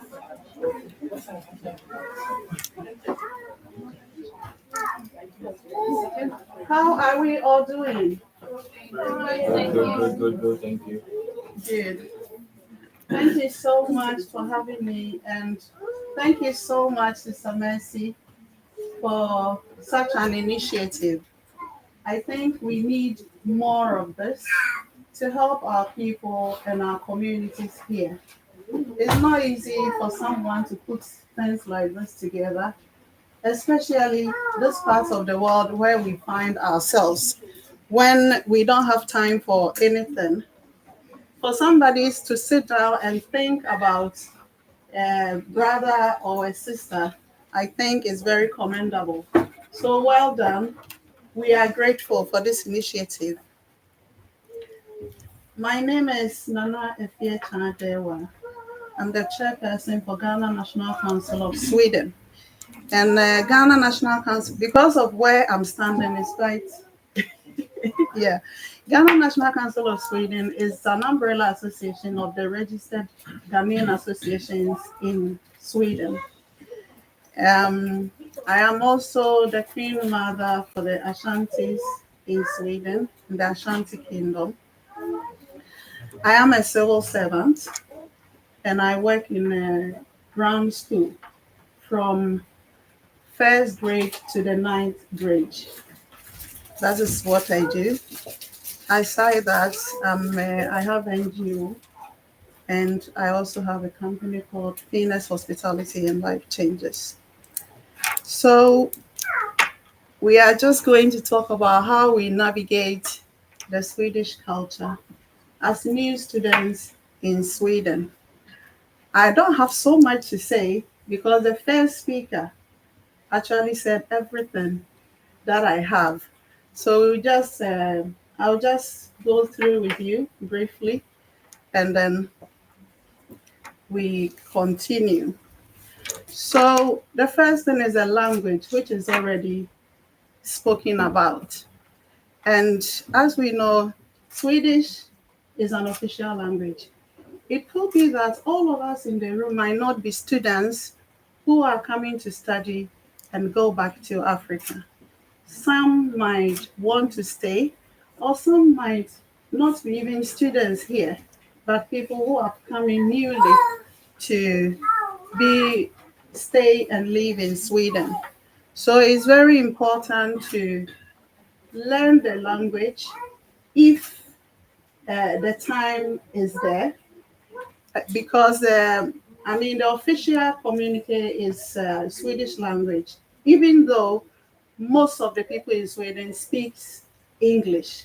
So to communicate in English is very, very easy. But then, if you are going to live in Sweden and work in Sweden, then I would advise that you learn the Swedish language so that you'll be able to navigate in the system.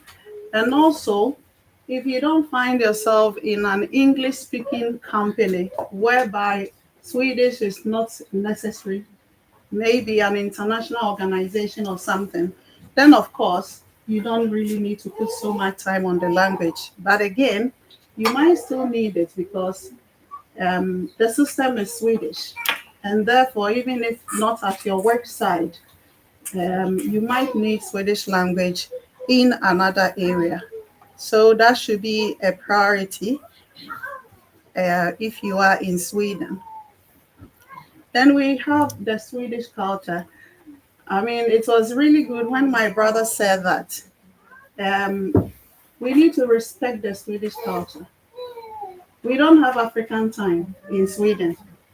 It's Swedish time, whether you like it or not, be it whatever. So we need to understand, respect, and also appreciate the Swedish culture, irrespective of our various opinions or our backgrounds. I mean, we know ourselves. I come from Ghana. I know how it works. And I know that, and I'm very sure that it's the same thing in the other parts of Africa as well, where one, we don't respect time. So that is the culture in Sweden, that you respect the time.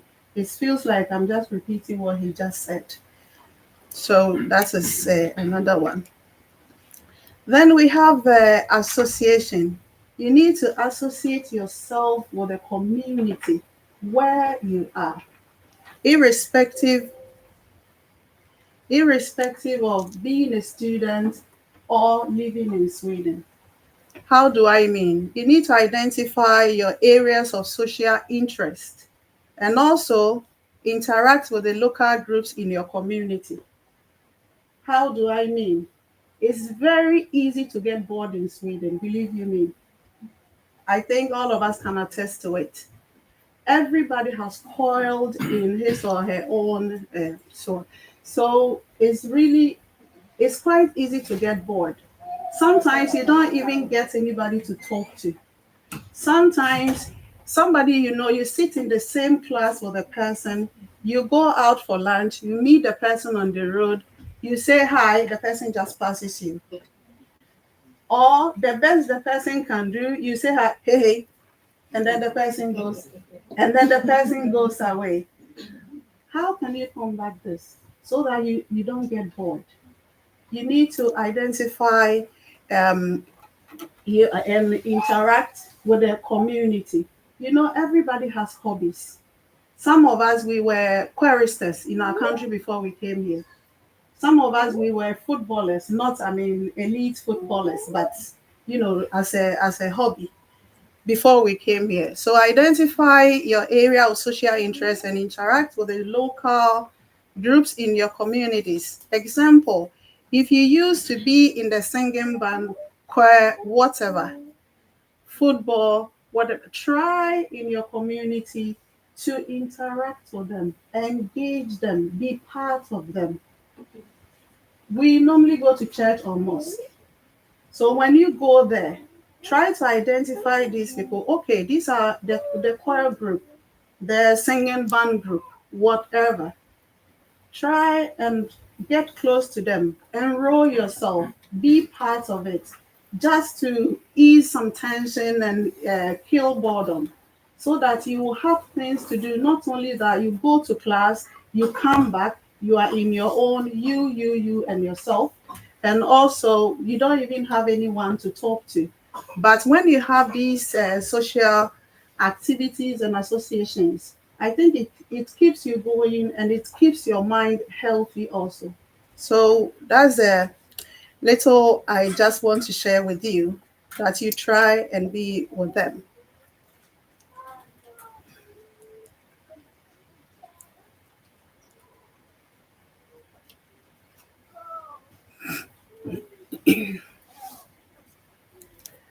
Work and job. I know that just like we were in and we were talking about, it is very, very expensive to live in Sweden. Extremely expensive, especially when you are a student. Especially when you are a student and you don't even have a scholarship. Now it's not free anymore. It used to be free, but now you have to, the burden is all on you, the student. Some of us might not be so lucky to have our studies paid for. Some are lucky to have their education paid for, but not cost of living, not housing, not, you need to eat. And you will bear with me that food are very expensive in Sweden compared to the other European countries. It's really expensive. So you might need to get a work whilst you are studying. And how do you do that? It's extremely difficult. Are you working? Was it easy to get a job when you came to Sweden? Is there anybody who can share with us? You haven't gotten a job yet. Maybe you frame the question back. What did you say? You could have asked, have you even have a job? The experiences. If you had asked, do you have a job? Would have been better than what are your experiences? Because we don't have it. Okay, so then I'll reframe it. Do you have a job? Because you've not searched for it, right? You have. Then you attest with me that it's extremely difficult. Very difficult to integrate into the job market in Sweden. Why? Sure. One, it's not so open. Two, the language barrier.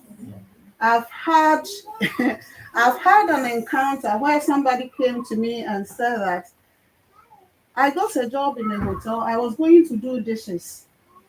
And when I got there, they were speaking Swedish to me. I couldn't respond, and therefore I couldn't get a job.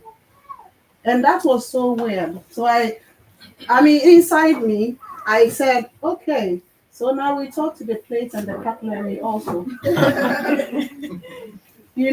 So again, we come to the language again, how important it is.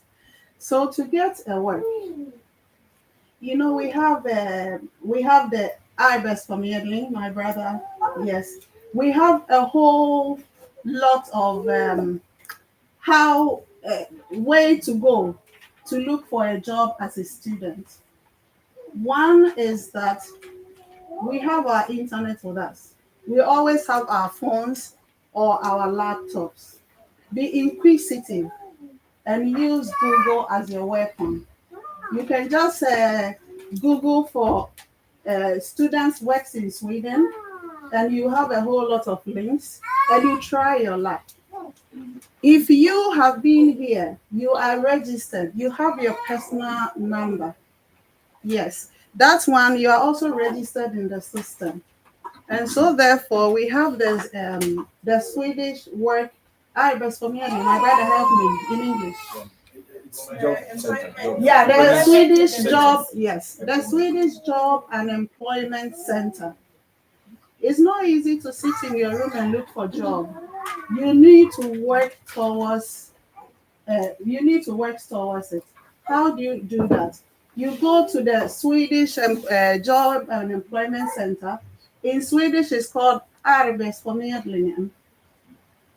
Over there, they have a vast opportunities for students, because there are actually specifically some job markets who advertise for only students.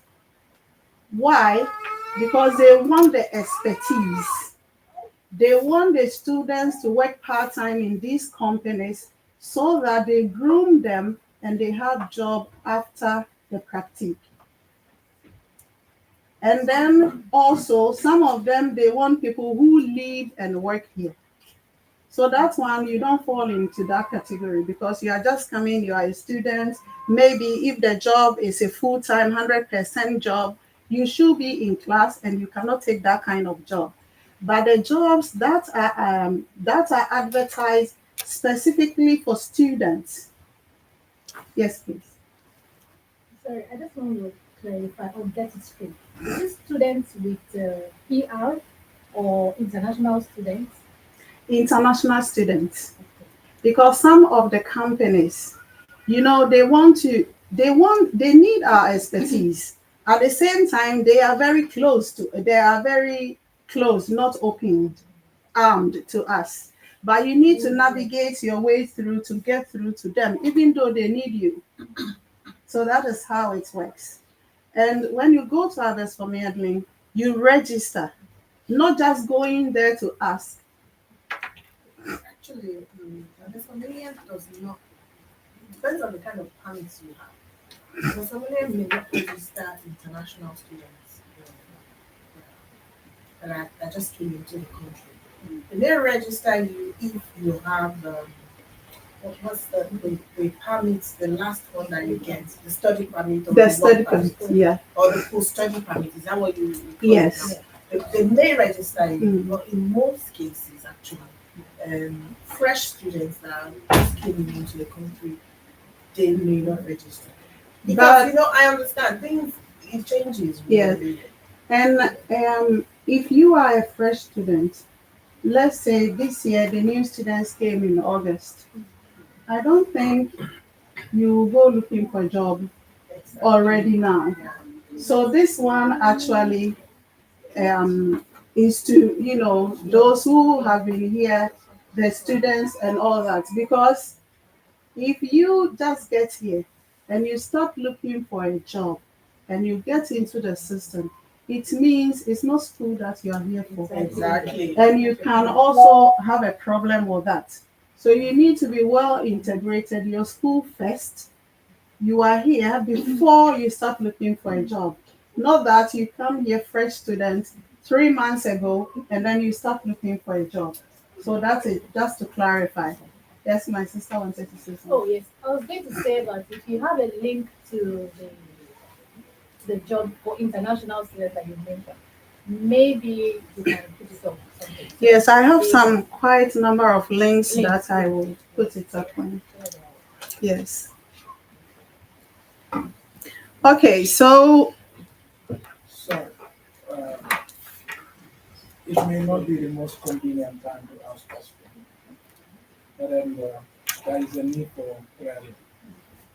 When you say a first student, they may not register, may not.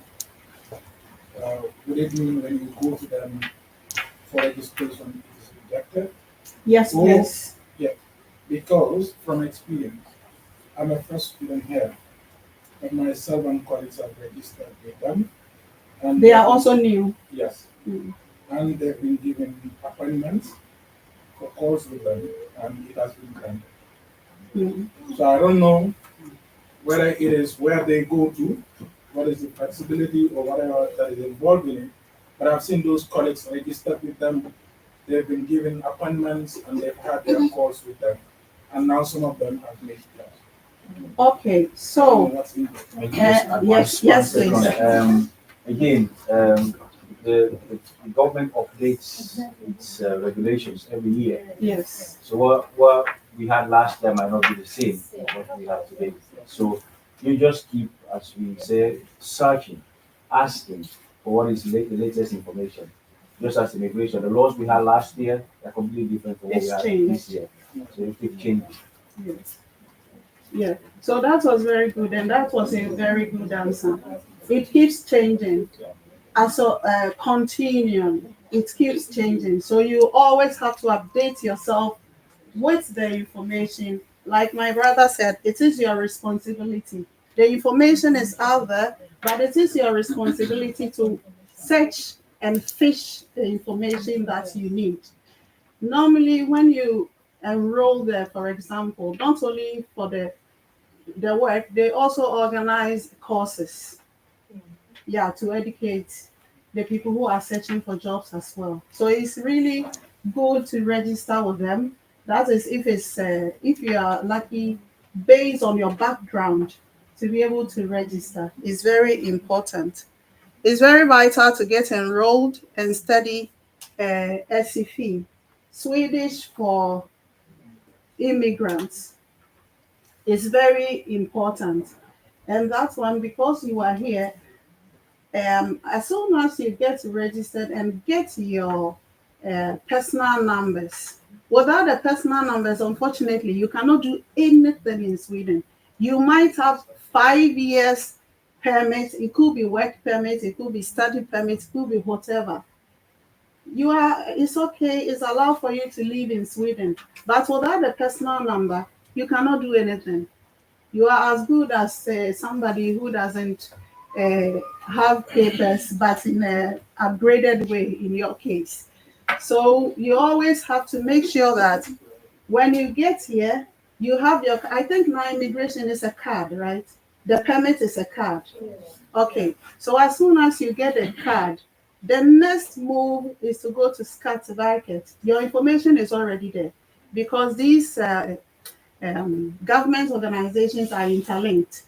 So every information about you, migration has already sent to Skatteverket. So you go to them and you also apply for the 4 numbers. The 4 numbers is the numbers that is added to your date of birth. And you wait. I think it used to be 2 weeks, but now I've had some people who have waited for 6 weeks. Yes. Yes, 6 weeks, and you have to book. Yes, and you have to book appointments and stuff. So please, I'm advising you to apply for it as early as possible.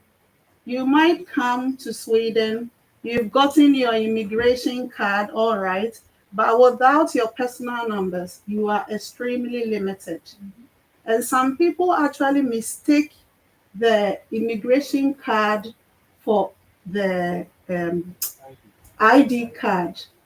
That is 2 different things altogether, although they work together.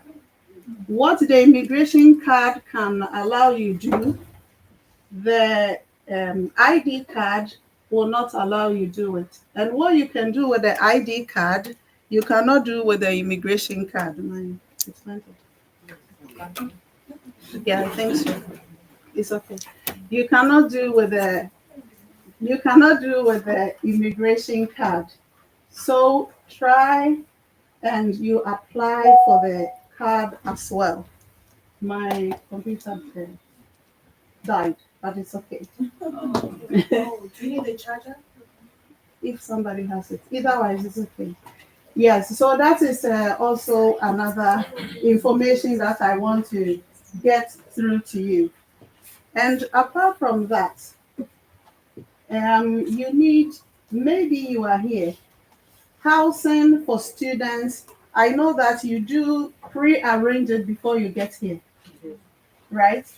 I've had some cases when people have already pre-arranged accommodation and they get here and they cannot pay. And here, if you don't pay your rent, you are evicted. They evict you, and there is no room for you going to them and say, "Oh, I'm sorry. This month I don't have money, so I'm very sorry. Can I pay next month?" There is no room for that. You pay, you live in. If you don't pay, they give you warnings, 1, 2, 3, and you are evicted. So those cases has also come to my notice, and I have dealt with these things also. So I'm passing this message to you. I think you can also pass it on to some people you know who might want to come to Sweden to study. They really need to have everything in check before they come. If not anything, make sure that at least the first 6 months you have your accommodation money intact. Your fees is already paid. It's 1 year. 1 year. Yeah, 1 year. Your fees are almost already paid before you get here. So that one is already dealt with. But then food, that is also another thing. It is estimated that one person, a household per person, consumes 5,000 every month for food. For food and other stuff. Sorry. Yes. For adults. Yeah, they cut, yes.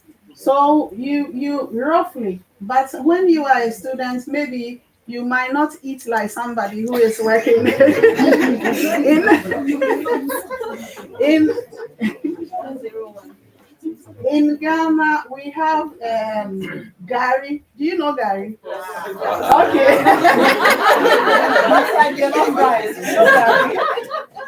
Okay. So in Ghana we have Gary and Shito. Do you know Shito also? Yes. Okay, that is what students eat. Exactly. So I think you make do and live on these things as a student. If not that you are really well packed when you come to Sweden, that you will be able to take care of yourself. Then you might not live like a king, but you live within your means to achieve whatever you want. Just a quick one on Yes. food. It's also good if you have time. It doesn't matter whether you're a Christian or a Muslim. The Swedish churches have a lot of resources, Yeah. and most of the grocery stores in Sweden work with the churches. Yeah. So what they do is, from time to time, they deliver a lot of food to the churches. I guess so. Yes. That's in Sweden. Yeah. Yes, but it's there. It's there. I don't go to church, but my wife does. So when they go to church, sometimes they give them food. We don't need that, but we take the food. So try to link up to churches. Yes. It's student life, it's stuff. If you're not going there particularly for the food, you mingle with people. Like some of the churches that are headed by Nigerian pastors and Australian pastors. So feel free and meet people. It's part of resources. And to add to that, if he says link up with churches, it's not every church. No. Because some of the churches from our landsmen and landswomen, they really want the food from us, if I should say so. So I mean, if I should,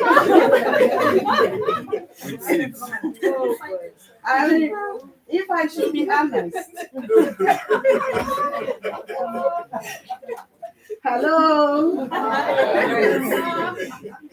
If I should be honest, so to get these things, and even the Swedish churches, it's not everybody who have this system. The Verksam here that is called diakoni.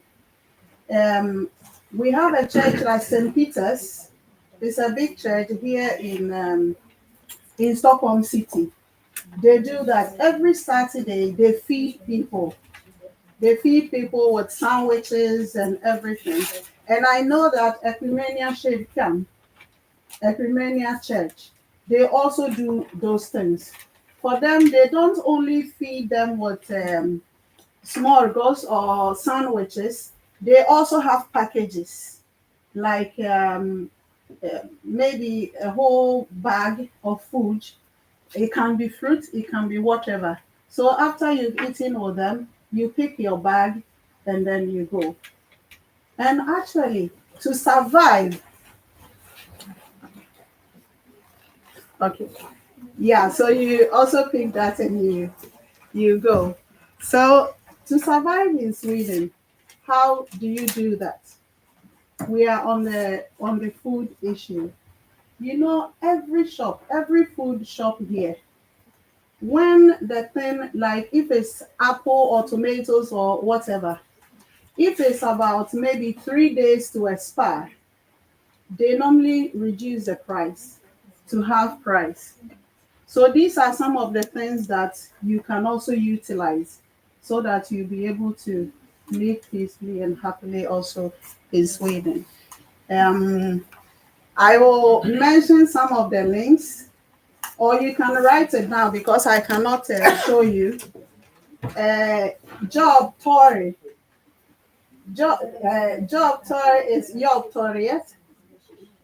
We have Stockholm's Job. Okay. I will get it from you. Yes. Then I will share it. Yes.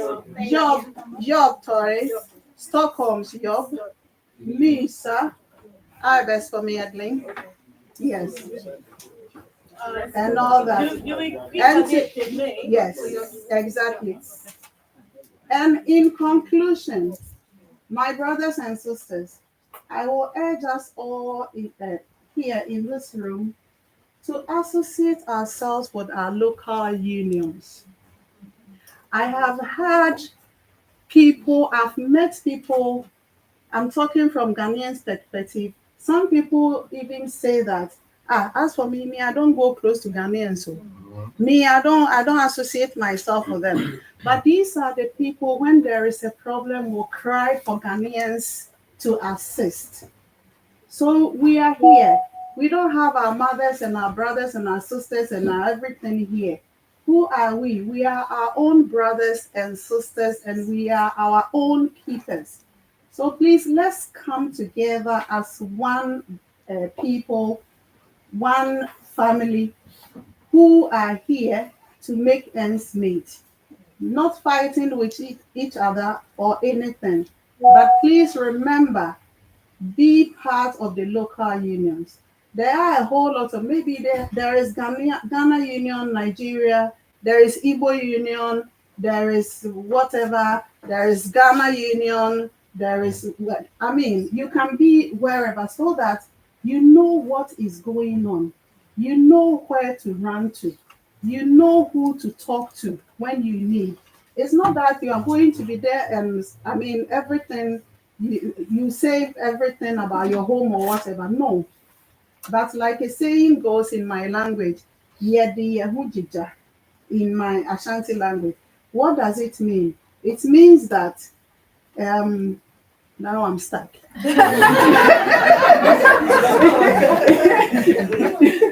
It means that when you come together, you, not that reporting yourself, but you leave yourself in your, we are each other's keeper in that sense.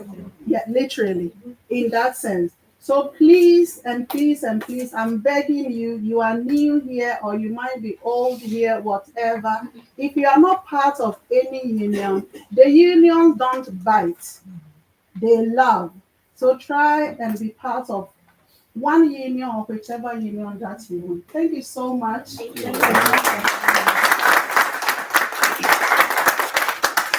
Thank you so much, ma. We love all of you. It's just that our time will soon be up. I could stay all day listening to you. Thank you. She talked about SFE, and I just want, like, when I came, the universities offer some Swedish courses, but I'd advise you to go to SFE immediately. Because for me, the university courses did not work for me. So you could do weekend, just Saturdays, and you're fine. Believe me, if you go to SFE, you're going to learn so much and you start to succeed. So now I'm going to bring to the stage the an ambassador from the National Youth Council, Europe, and he is no other than Ambassador Collins Idahosa. Lead a clapping ovation. Make welcome, Ambassador Collins Idahosa. Great Nigeria students. So in the National Youth Council, which I feel everybody is a part and parcel of. No matter who you are, as far as you are a youth, you are automatically a member of the National Youth Council. You might not be functioning, but you are automatically a member. So when I say build the youth, you say build the nation. Build the youth. Build the nation. I'm not hearing you are a youth and you are schooling. I said, great student, you all shouted, build the youth. After your graduation, you are also a youth. Build the youth. Build the nation. Build the youth. Build the nation. In Sweden, before I read my speech, in Sweden, you are the executive agent of your destiny. I hear you, sir. You understand? The way you lie your bed. You understand? If you are that type that say, I'm like this, end up in the streets. Sometimes it's whom you know, not really what you know. Swedish talk less, but they act. So act, get skills, little skills courses.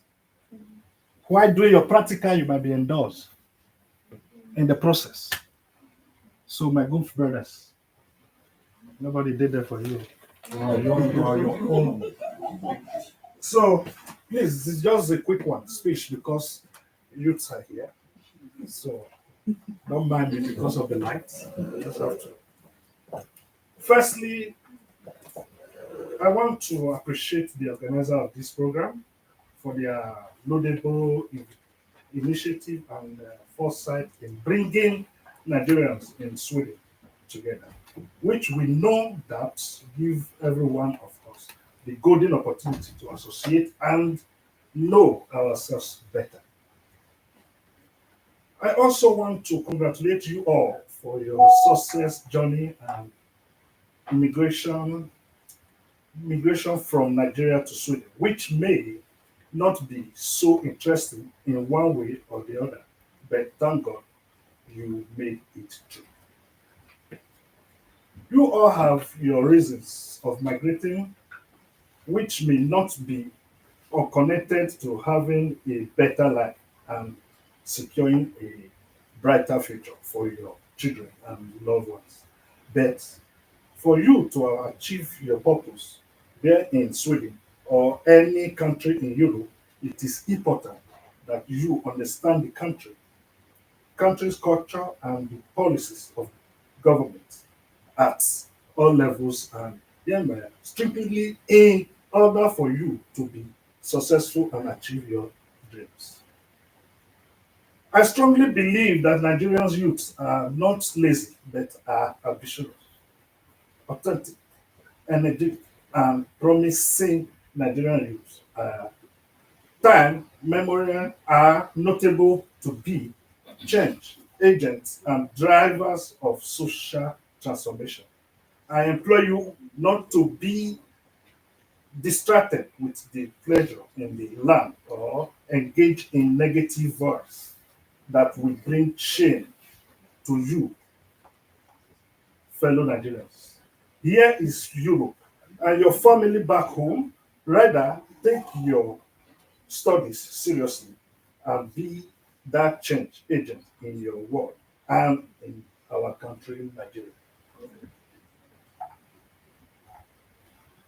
That change agent in your world and in our country, Nigeria, it is far easier for professionals and university graduates who have the skills and qualification needed to secure well-paying job and visas. For those who are not students and are not into business, please do not be ashamed to do manual jobs to that you have the financial you needed to cater for your family and loved ones. Before I conclude, I would like to make a passionate appeal that as you work hard here in Europe, you should remember to invest in your country, your motherland, in any area you can so that it could contribute to the change we all desire for our dear country, Nigeria. Lastly, let us be our brothers' keepers. Let us encourage our one another to succeed because together we are better and stronger.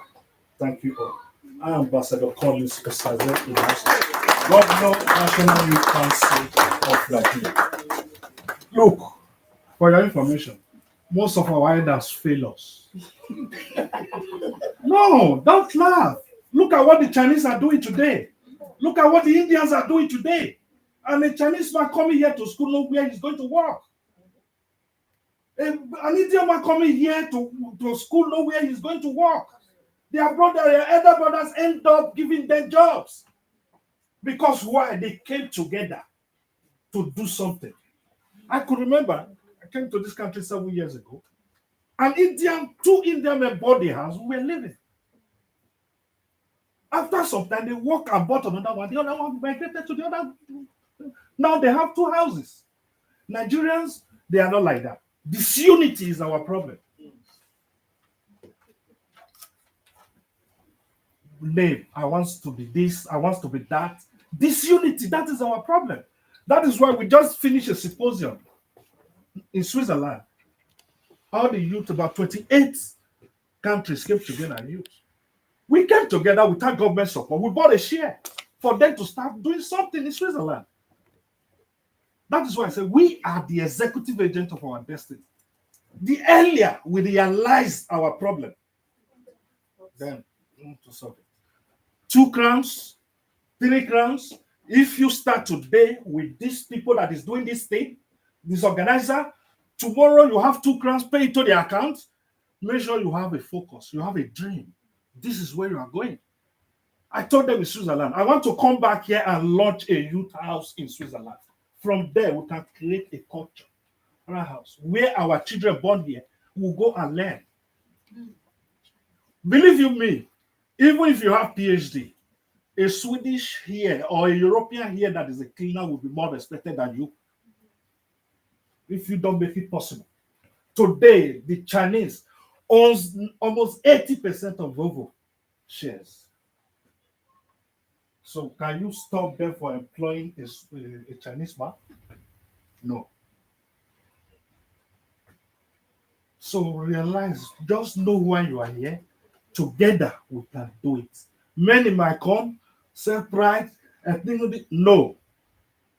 You are the youth and you are the future of Nigeria at home. Not only at home, also here. Because there are so many that was born here, that is born here, that is never going there. So if you don't plan for them now, they will end up seeking for a job the same way you are seeking for a job today. That is what our problem is. People were here in 1975, they are Nigerians. What did they do? Is how to lie against themselves.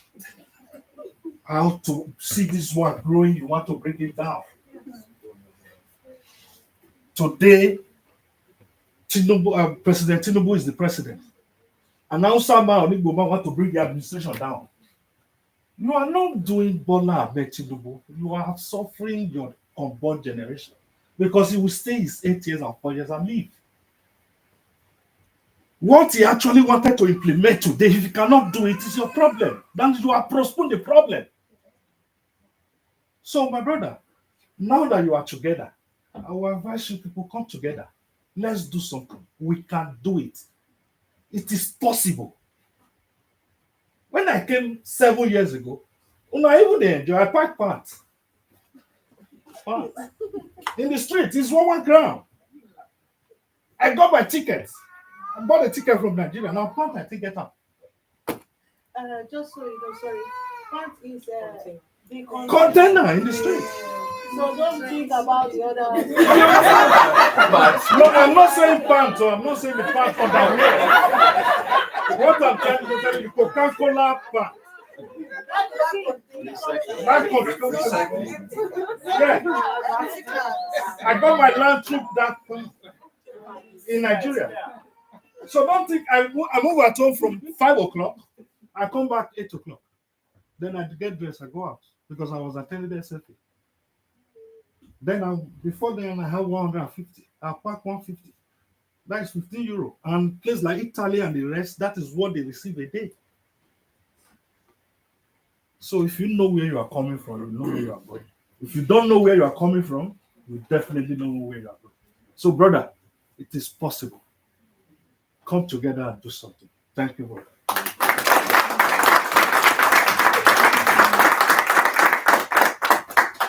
I think, thank you so much, sir. You can do better. Round of applause. I think we need more eye-opening, sections like this where we can tell each other the harsh truth. That was good. Thank you. But I'll bring to the stage again to the chairperson in Sweden of Nigerian in diaspora of NIDO. And she's no other than Dr. Halima Balogun. Please join me and please make welcome Dr. Halima Balogun. Thank you. Thank you so much. I think, time is past spent, I guess. And I'm not going to really bore you with a lot of information because you've heard a lot, right? And sometimes information overload can lead to, it becomes too much. Mental congestion. So I'm just going to touch upon where some people have talked about. I wanted to pick up from where Queen Mother, when she mentioned about food, right? And then I can also tell you that when you get the food, even if it's one day to expiry, you can freeze, especially bread, milk. Make sure because you have light here 24/7. So freeze your food, put them in the freezer. Then when you are ready to eat, chop, and then that's how we still do it even till today. So don't think that milk will expire and then you throw it. I remember, well, let me tell you one funny story of uh, a student that used to be, I mean, he works here now. And then so what happened to him, well, that time when he was a student, he bought milk, of course, cheap price. And then he saw that the milk was going to expire. I think, or maybe it was that day. And you know what he did? He sat down and drank milk like he didn't know that he could freeze. And then he started having running stomach. So no, but it's true. That actually happened to him. So his friends, so when I met her, I said, you can actually freeze your milk. Even when I was a student at Stockholm University, when I was in the lab, even our technicians then sweets. It was there I saw them that they usually freeze the milk and then they will thaw it. So it doesn't hurt. So do it. Don't think that you're not supposed to do it. No, do it. Freeze. Do everything. Get the food wherever you can and freeze your food. And then she also talked about language. SFE is very important. Most schools offer it. Go for it. Even if you feel, I don't understand what they're saying. It's very boring. Yes, it is very, very boring. As an adult, learning Swedish is very boring. Sit there, pick one or two words, and then at least you learn the rest on the streets, as I say. And then you can still survive with this little Swedish language. So let me go back now. I'm the NIDO president, which is Nigerian Diaspora Organizations, Sweden, where we have a bunch of professionals that come together and then we try to, of course, give back home to Nigeria as well as also support ourselves. And one of them is actually what IG actually put together and do. So we always encourage our people, if you have ideas, initiatives, go for it, fly. And as well for students, or I'll call them young, because I usually don't like to address students as students. I like to address them as young professionals. Do you know why? Because most of you're actually probably working before you came as students. Although me too, I was once a student back in the days. And my mentor, my boy is also here. He mentored me as well when I came to Sweden. So as young professionals, we also encourage join IDO. Maybe you'll find one or two people that can mentor you. We have actually on our website also a mentorship from where you can feel. It's not easy mentoring people, but we do that once in a while for people as well, just to guide them into the job market. As you've all heard, I don't want to go back to all the things that have been said.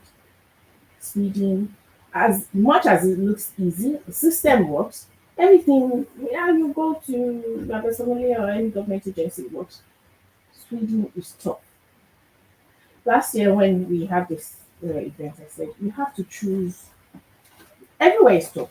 If you like, go to Canada, go to UK, Sweden, Nigeria is tough. So, but whatever you decide, you focus, you choose it. You choose your top. That is just it. There's no place that is easy. I'm not going to sugarcoat anything for you. There's no place that is easy. So you choose your top, and then you focus.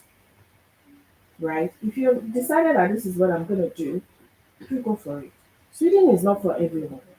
Even though you want to finish your studies and you want to stay. But one thing I love to tell people, because we've seen last year as well, a number of students that came here to study, they decide to leave. Some will go to other places, Canada, Finland, whatever, and then they are trying. And the reason why I say Sweden is not for everybody, I'm not saying you should leave, I'm not trying to scare you, is because, like everybody has been saying, information is out there. In fact, information is overloaded. Everything is there. But how you find it, that information, and the right information, is actually the problem. So it's true gatherings like this, it's true networking, it's true when you talk to people, then you find the right information. And of course, as you all know, information is a Swedish language. So you wouldn't even know. They're writing something and then you don't even know what they're writing or they're saying something. And that's why you need organizations or initiatives like this where you can actually find the right information. So when I say Sweden is tough, it's tough in terms of finding a job. It's very, you can find the menial jobs, even the menial jobs now are becoming difficult. They're not just out there anymore. Everybody is competing. You have factors. I mean, I know our parliamentarian here, when Ukraine, when the war started, Swedes now would prefer to employ Ukrainians, right? Than even what our people were getting as menial jobs to go to them. So that's where you see we've seen a lot of companies employing students, after their studies. I don't want to bring up the example, but I don't know if you've been listening to the news. You know what is happening now to Nothing, right? Yeah. So, and which is like the largest employer of most Nigerians. So let's face reality. It is tough getting a job. If you're lucky, it's good. Stick to the job.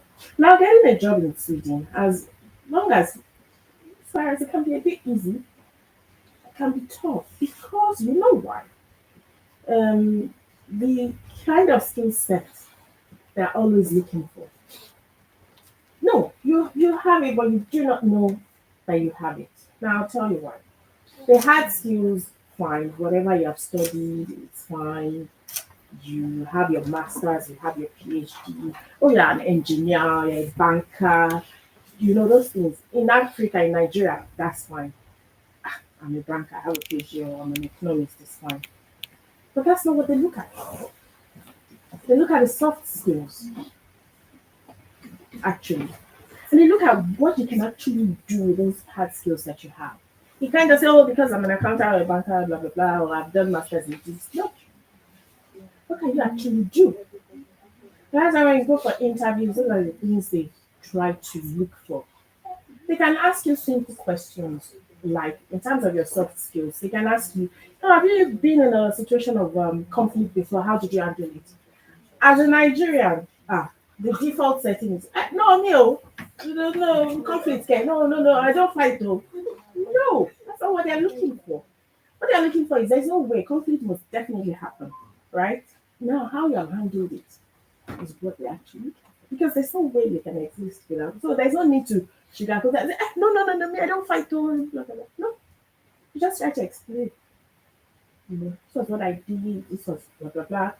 They can also twist questions and ask you, oh, have you helped someone before, something like that? They will just want to test how you can collaborate, how you can work in a team. So when I talk about soft skills, those are the things they are actually looking for. I remember when I landed my first job after my PhD, and then I went for an interview. It wasn't even, in fact, when my supervisor or my oga at that time said, "Oh, let me have a cap," I said, "Is the interview we're going for?"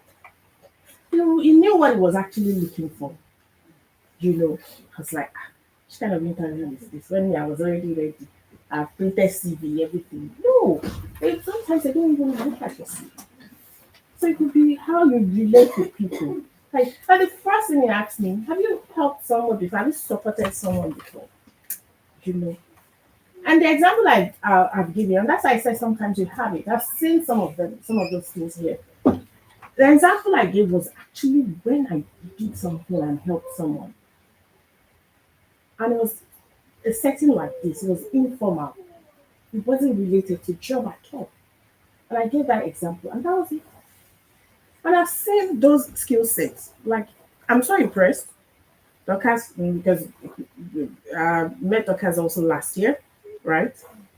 And I've seen the way when she took up this role. So I'm trying to give you practical examples now to moderate this session. I'm so impressed. That's a skill set that she has, that she can actually use. I've seen someone like you've been able to help. I saw the way you were organizing, and those are the kind of little things that we feel like, oh, it will not be important, but they look at, because this is Sweden. As long as it looks very simple, it can be a bit complex. But those things, because of our own culture, we feel those things are not important, but they are important, right? So those are some of the things you should think about when you have an opportunity. When I say opportunity, sometimes those opportunities are there, but we do not think about it. We do. It might be staring somewhere in this room now. Somebody might be spotting someone and say, this phone has potential. It's like that. It happens everywhere, anywhere. And so whenever you have the opportunity, make sure you do your best. And another example is, if you say, oh, for example, I'm an accountant, I'm a banker, you're applying for a job, they could look for, and if you're very good with Excel, for example, maybe that's what they are looking for, that particular skill set. You can do it. Let's say you are good with teaching. You can actually develop yourself in that area. I'm going to be honest. These masters or whatever that you are doing, sometimes they don't look at those things. They don't. That's reading for you. You may need to add something, and that's why when I get this opportunity, I always tell people, if you have the opportunity, do short courses. I think Queen Mother also said it. Do some short courses, you can do it. Pick up something. IT is the in thing now. If you have flair for it, I'm not saying everybody must do IT, but if you have a flair for it, even if you're doing a master's, don't ignore your studies, because that's your way to get past. If you know now that they are very strict, like our parliamentarian said, it, Mr. Ishmael said, if you do not pass, they will not renew your permit. You have to show. And now they've actually asked that schools should be reporting. If you miss a session, they will send your name, they will report you. If you do anything, they will also do that. So don't ignore the school. It's going to be really tough. And the dark days are even coming. When you said it, you need to have that good attitude. That days are coming. Ensure you take your vitamin D. Start taking them now, because no sun. Take your vitamin D. So, and like another good tip, which interact with people. Make sure you go out. Try as much as possible to do all those things. And yes, one last thing. I've seen people with kids, right? How many of you came here with family and with kids? I can see. Yeah. So Well, we have started families there. you, Victor. Now, that's another thing entirely. And you're also studying, right? And I'm sure you're here with your spouse. I'm sorry to say, but you will experience also another side of Sweden where you have issues with, you might, not all the time, you might have issues with the social system. It's normal to them, but it's abnormal to us, right? And then by default, culture shock, when they ask you, what do you do with your kid today? And you can start questioning, no, what do you mean? I shouldn't spark my kids. You have to be very careful so that you don't run into issues. There's a lot in that area to think about, but be very, very careful, especially when your kids have started their nursery school here or primary school. As long as the kid can talk, so be careful. You can shout. We know Africans, we shout a lot. It happened to me too. My son was like, he felt we were always fighting at home. But no, but that's just how we talk. Because he was born here. So, oh my God, people are you always fighting. No, that's the Swedish mentality. No, we're not fighting. But he's used to it now. So try as much as possible. If you have kids of that age whereby they can talk, you need to explain to them. When they go to school, they will ask them questions. We have people that are like in the teaching profession here, so they can explain how that works. So you might have issues with the social services, but you don't have to panic. You do not. The first thing you do is do not panic, right? If you panic and you are a bit agitated, it makes things worse. So there is a strategy also around that. So just know that. So I've talked about don't leave your school. It's good. When you also talked about something unlearn to relearn. Yes, we unlearn a lot of things. When we are coming from, you have to put all those things back, pack there. You have to learn how the Swedish values work. There are a lot of things. I've talked about the weather. The weather will affect your mood and your well-being. Just know that. Buy vitamin D, they're very cheap. Take them. So all those things are there. And I think I touched upon it briefly. If you have the opportunity now, you can decide when it gets to a point, if you know you cannot handle Sweden, move to another country early enough. And the way you move is maybe apply for their visas or something, or find a way around it. I'm not going to say a lot about that, but get that second option. If you know that you cannot handle, everybody cannot do it. That's just it. Some people have moved somewhere else and they are doing fine, they're doing okay. They have their struggles there, but you can decide which one you want to choose. Do you want to deal with the language barrier and with the weather and with this, with that? Well, some of us, we survived. Right? I also came here as a student. We survived to the grace of God, but it takes a long time. So if you can wait and endure that period, eventually you'll be fine. But if you cannot wait, because it breaks some people mentally, if you cannot, then you need to find a solution. So I think I'll stop here. Nidal Sweden is nidal.sweden.se. Most IJ is also a member. And if you my contact, talk to IJ if you want to reach out to me, if you want to talk, if you want to discuss anything, I'm available. And then Benny has also offered sessions, which is really good. So I think it's a good one. So use that opportunity. You have the community here. You have us. Use us. When I came as a student, there was nothing like this. So that's why we will always continue to support this initiative. There was nothing like this. So use us. Use the community. Don't be too quiet. I know some. Yeah, my mother also said Niger. I don't know associate with Nigerians. I don't know. Nobody even wants to associate with me. Because I'm sorry, because sometimes it's like a burden for us.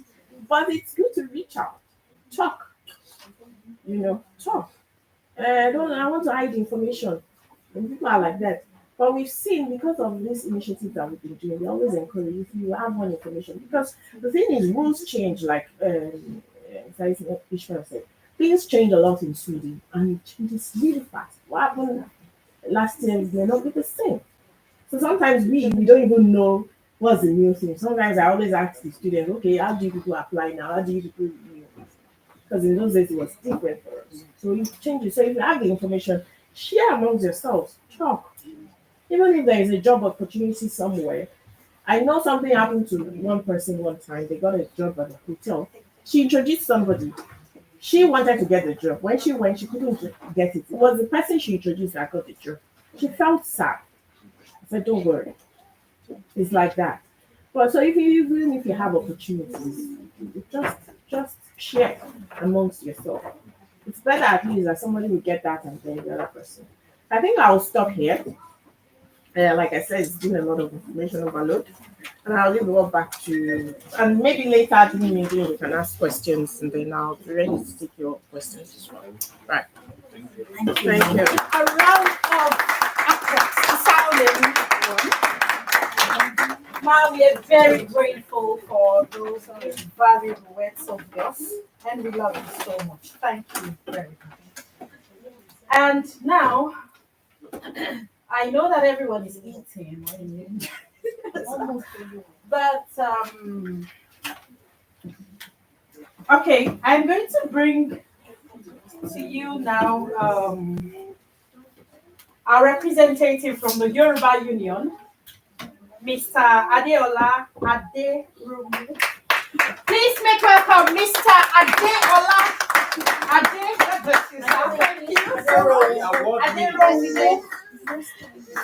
Award winning. the award-winning Mr.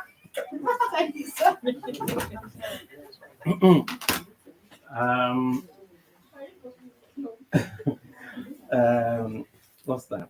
Good evening, everyone. I don't even know what to start from. So you cannot blame me from my jollof rice. I'm trying to compose myself.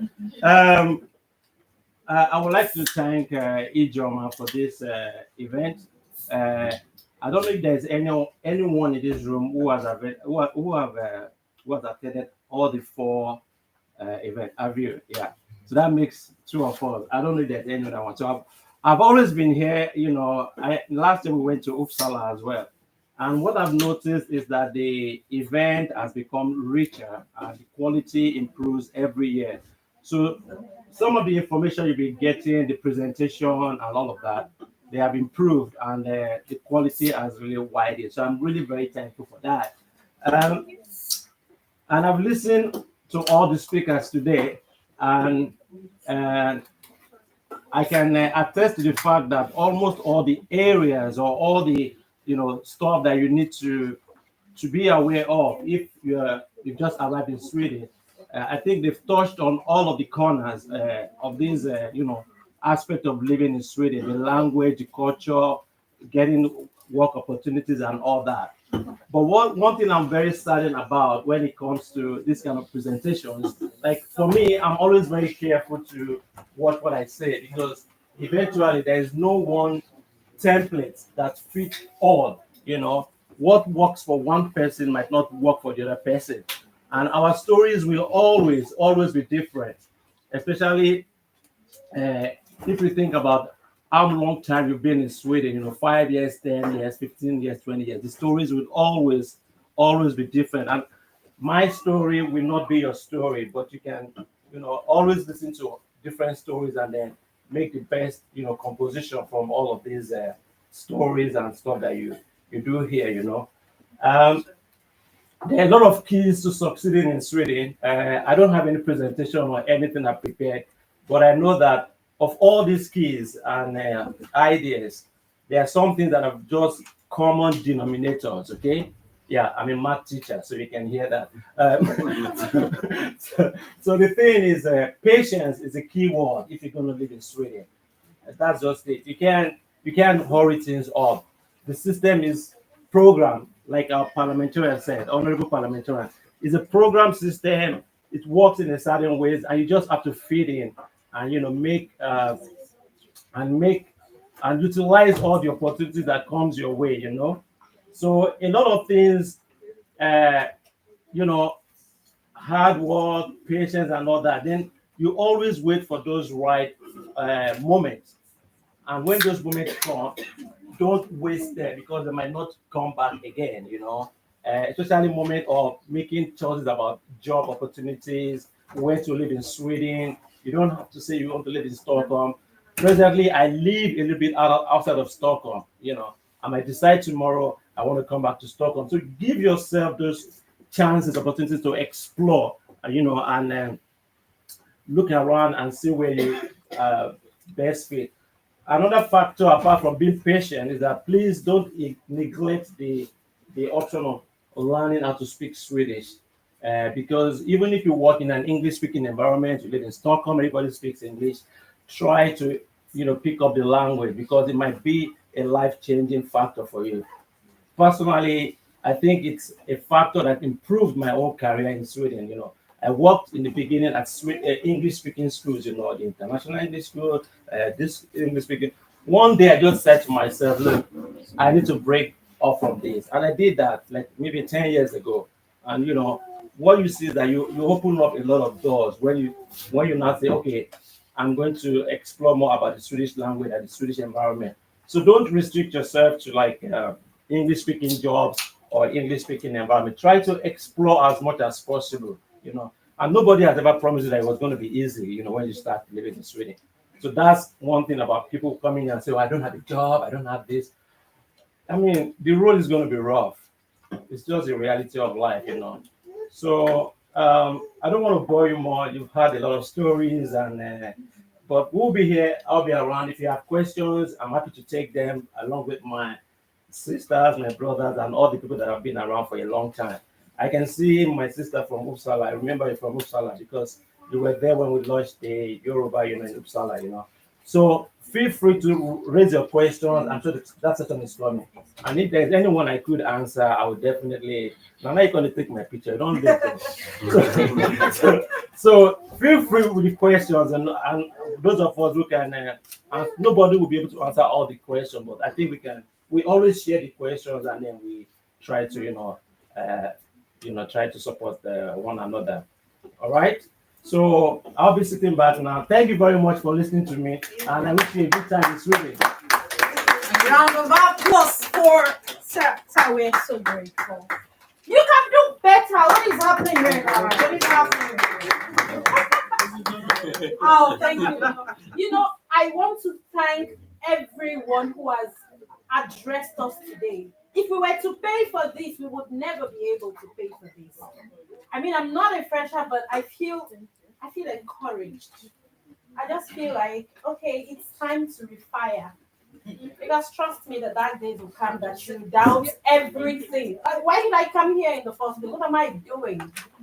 But then we've been made to see that in the middle of the whole chaos, there is opportunity. And then it's about your thought process, it's about your mind. So we can do it. And you say to yourself that I can do it. And we're going to be leveraging on for the last time before they go, it's question and answer time. I don't know how they staged through this program from the beginning to the end. Thank you so much, Saz. So now, just for some minutes, we're going to be asking questions, but we're not going to be taking so many questions because we don't have a lot of time again. But if you know you have a very pressing question, please raise up your hands. And Saz and Maz, please, thank you for being here because I know you still help us with this section. Okay, so I have 2 people already. We're going to keep it at 3, I think. Okay, so any one of you says, Maz, you can please answer. Yes, please. Let's hear from you. All right, thank you so much. Part of the presentation, what was missing for me was Sweden is basically a cashless society. Cashless? Yes. So there are instances you walk to certain places, it's even difficult for you to do any transactions. And as new students, you need to work on your person number. From there, you need to do your ID and all of it before you are able to have your account. So we have monies in our pockets. If we want to do certain things, we're not able to do them because we don't have an account to do. So what would be a thing that somebody could say that would help us navigate from what we know in our countries to what obtains in Sweden, where cash is not a priority for most businesses, and we're not able to open an account because we don't have a person number, we don't have an ID. So basically, we're not able to do anything. And if you go to the banks, for instance, you want to open an account, you're given a 3-month appointment or so. Would there be banks that you would suggest that will at least enable you to open an account so that you're able to do businesses as you did in Sweden? So she wants to take answer. Okay, that was a very vital question because I think everybody in this room, student, have been in that situation. So, Sweden is cashless society, whether we like it or not. That is how the system is, and they are trying to even make it more difficult to deal with cash. Some Arab shops and other shops, they still deal with cash anyway. But that is not what Sweden wants. By 2025, they assume that it will be total cashless society. Now, as a new student, back home from our country, Africa, where we sleep with our money. So when you come, you have cash with you. Unfortunately, without personal number, you cannot open a bank account. You cannot do anything, pay your factura, even your rent. your rent, students' apartment, you cannot pay, you cannot do anything. What can you do to navigate this problem? Before you get your personal number, you are able to open an account and all that, because you need bank ID. And that's why you cannot even get, because you don't have your personal number. This is the advice I normally give to people, apart from helping them. Try and get in touch with your community. And again, I go back, the local unions, try to be part of it. Search for them for your own sake. Because when you need help, they are the people who can help you. This is what I do sometimes. The people give me the cash that they have because I travel a lot. I travel to Africa a lot. So I will need the money anyway. So I do that just to help them. When I take that money, I will now take their factura for their rent and pay it for them. Not the receipts, the bills. The invoice or the bills you are supposed to pay. Then I will pay it for them. And again, there was a guy who had to buy a computer, for example. He went to the shop with cash and they didn't take cash. What do? You need a computer to study and all that. I had to go in and pay for the person with my card. Again, if this person had not searched for me or got into contact with a union or a Ghanaian who then contacted me because this person needs help, I think the person would have been very much frustrated. So again, build links, build relationships, search for your people, your countrymen, and have positive mindset. I think a lot of us have bad experience, so it's not easy to, get closer to your people. But get that away because you are in need. And look, but apart from that, I think it's difficult how you can actually maneuver. That's it. I don't know if I answered your. Yeah, I want to quickly add that let us all be sincere. Because we've had situations of people having cash and say, oh, I need to send this money, I need to transfer, can you help me pay with your card? And the person with the card pays. And then they don't want to drop the cash. Like, oh, my brother, please, I know I need this cash for something else. Can I give you next week? Can I give you next month? So it's very discouraging for people to even come out and help. So let us try as much as possible to keep to our words. And you'll definitely find good people that are willing to help. Then I think I will advise us also, people who are willing to help, make sure you get a cash before you do the transaction. So I don't know if, in terms of opening bank account, I know it's very cheap. There's nothing easy. And without bank ID, you can't do anything. Adding to what she said, yes, you can do that. Find somebody trustworthy that will help you pay, and then you give the cash. I don't know if Handels Biden used to do it, open accounts without personal number, but I do not know if they still do it. It will be that they stopped because they've had stringent measures. Even for us that have everything, banks will still come back to you, come and do your KYC. You are filling all the forms, asking questions. So I don't know if there's no bank that does it, but I'm not sure. So I want to respond to that. Yeah. Okay. Because I was at Ando's banking Yeah. when I first came in. So I wanted to open with India and it was taking like a long time. But I now later found out that Ando's banking has like a relaxed rules. Yeah, so they can allow you open even if you don't have like a personal number yet. But I think it can be, the account can be kind of limited to some things. You can't have bank ID, but you can't switch, but you can have an account to collect money and pay because they'll give you like a bank short that bank ATM card. So you can use that to pay. But Ando's banking is relaxed in terms of opening for new people. compared to Nigeria and the rest. And- And it's the same, so you can just go home and just Thank you very much. Okay, we'll take the second question, please. Yes, please. Yeah. We don't really have a lot of time. Thank you so much. My question, I think I will take my question from the previous question. Okay. Because it's relatable for me. It's part of what I've experienced. For me, my wife is a student, the dependent, and then we've gone through the hurdles of getting the personal number. We've gone to the bank. They said, you have to get a personal number. You have to get a Swedish card, which we've gotten. But then I went back to even the same bank again, and then they were still telling me I need to get a contract for myself. And then my wife, they told her she has to bring what's it called?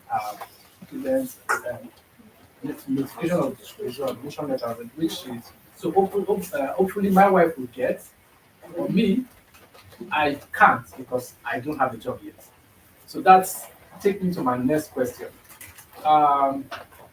Based on my experience, I came in from Nigeria because I did a lot of I've done a lot of projects, done a lot of work. I'm into IT, so I thought that coming here based on my experience, I'm going to just that was the first shock. That was the first shock. I realized that it's not rosy. I've been having quite a lot of rejections, and that's from part of why I felt part of the question that I kept asking myself. Who sent me? No, you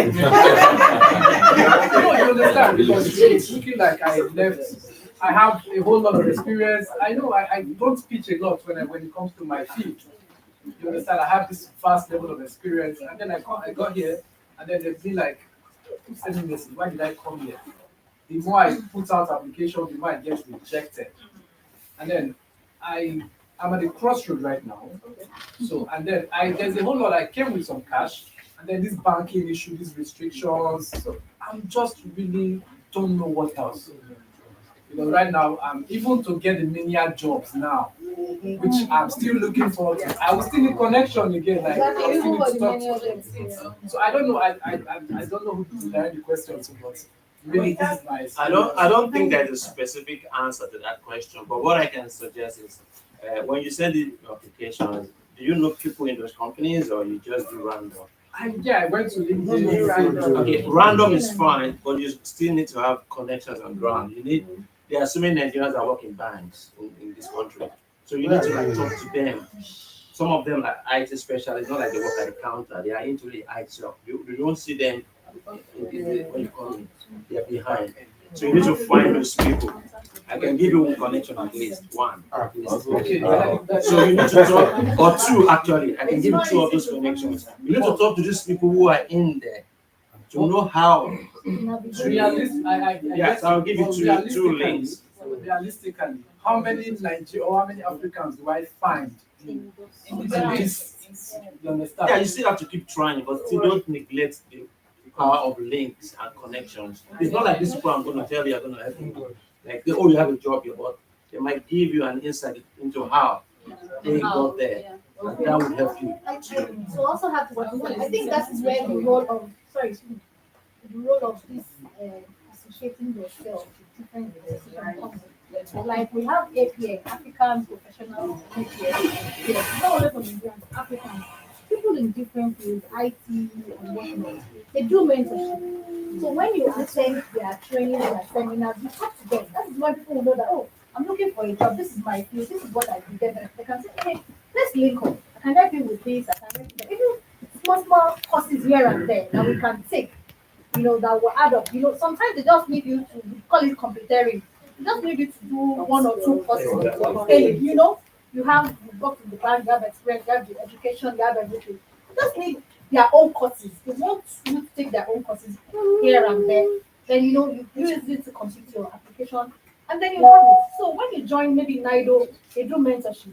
You talk to people, you meet them. That's where it comes in. Yoruba Union, they have professionals there too. So APN and all those associations. Well, of course, honestly, we can't just sit down and send applications. I just sent up to 100. That's why I said they play. That's why I said they play. So you send a But lot. you might be lucky. You might be lucky, yeah, but I got lucky. But Brother, out of 50 applications, then maybe they'll call you for 3 or 5 interviews. Exactly. And that 5, maybe it's only one that you just be getting Tibet. Tibet is unfortunate. They always start their emails for so those associations are very important, especially for newcomers. You understand? We can say that we have broken it, whether it's common. We also went through some of, maybe not all, some of it.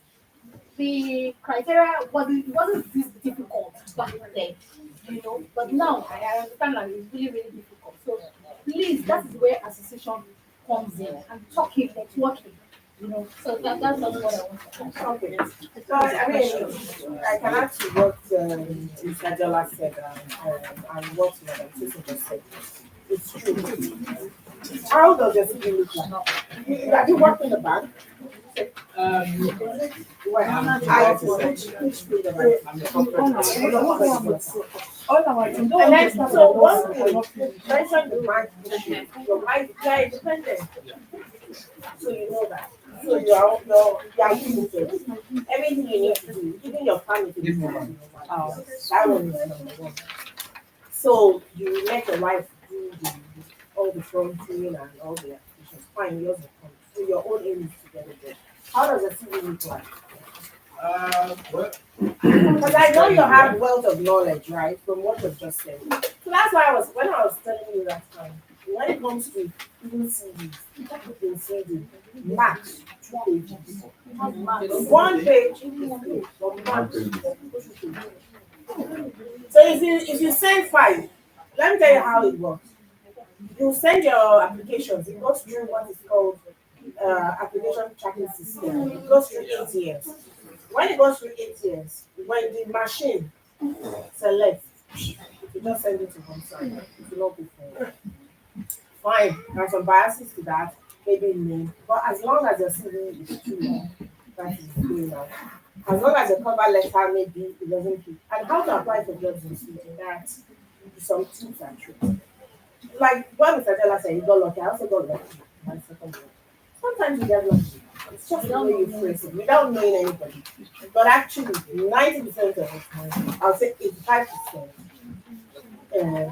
it's by man no man. You will think Sweden is very open and liberal. It is man no man. There's no putting it. Now, when it comes to being lucky, I think as a sort of developer, you should get something because that is the field that they are looking for a lot of skill sets. Like I said, you need to know the right people. And the reason why you need to know the right people is not as if they will be the ones to get you the job. No. They will tell you what to write or take one course. Just take this one tiny course online and then you fly. The terminology sometimes, maybe what you're used to, might be different. So because you are in that field, they'll just say, okay, change this, tweak this, write it like this. That is what will give you that job. It's not as if they also have positions. As you all know, recession is everywhere, even beating Sweden too. I know our parliamentarian would know that economy issue is everywhere, So those are the things that they can support you with. Like she said, we have a team, we have a lot of professionals, especially I think the field whereby we have a lot of Nigerians actually. Okay, there is also techniques for training people before you are good, but the only thing they will tell you, they will help you do at this stage. Take this one course. We've seen cases whereby we got in the event and we just told you, do this courses, do this one, do that one. They got a job with everything. They applied. Of course, you know something, you know the guy there, but they just told you this is what you see, this one. Because the terminology is very different like that. It's different. And like I said, those some skills, it's not about knowing all the IT, whatever, all the everything. No. This one does not work like that.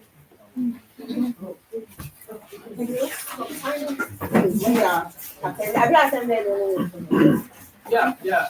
I think all the applications are put out. Yeah. I've attended like 3. I've sent over 100 But another tip when it comes to getting a job, and this is applicable, do not look at the big companies, even though they are the multinationals as people. Don't look at big companies. You might also look at the smaller companies. You might find something there. So you didn't hear that part, the last part. Sorry. Don't hear that. Don't target only big companies. When you are applying. Sometimes because those are the trick is those are the popular ones. So you're talking about it like AWS, the Amazon. You want to target you want to target all those people. Sometimes you have a smaller company. And you have different areas, like you said, it could be banking, it could be another field, but they need somebody. So, I mean, Klarna is now big. But before, because Klarna was not big, but Klarna is now a big company. So you should target those companies. So no doubt you'll be able to get something. Because I've seen people even right from Nigeria, not students, got jobs directly from Nigeria. Yes. In your field. So it's possible. But at the same time, things are changing. Even the work permit rule is now. It's changing. It's becoming more difficult. But you can still have. I think I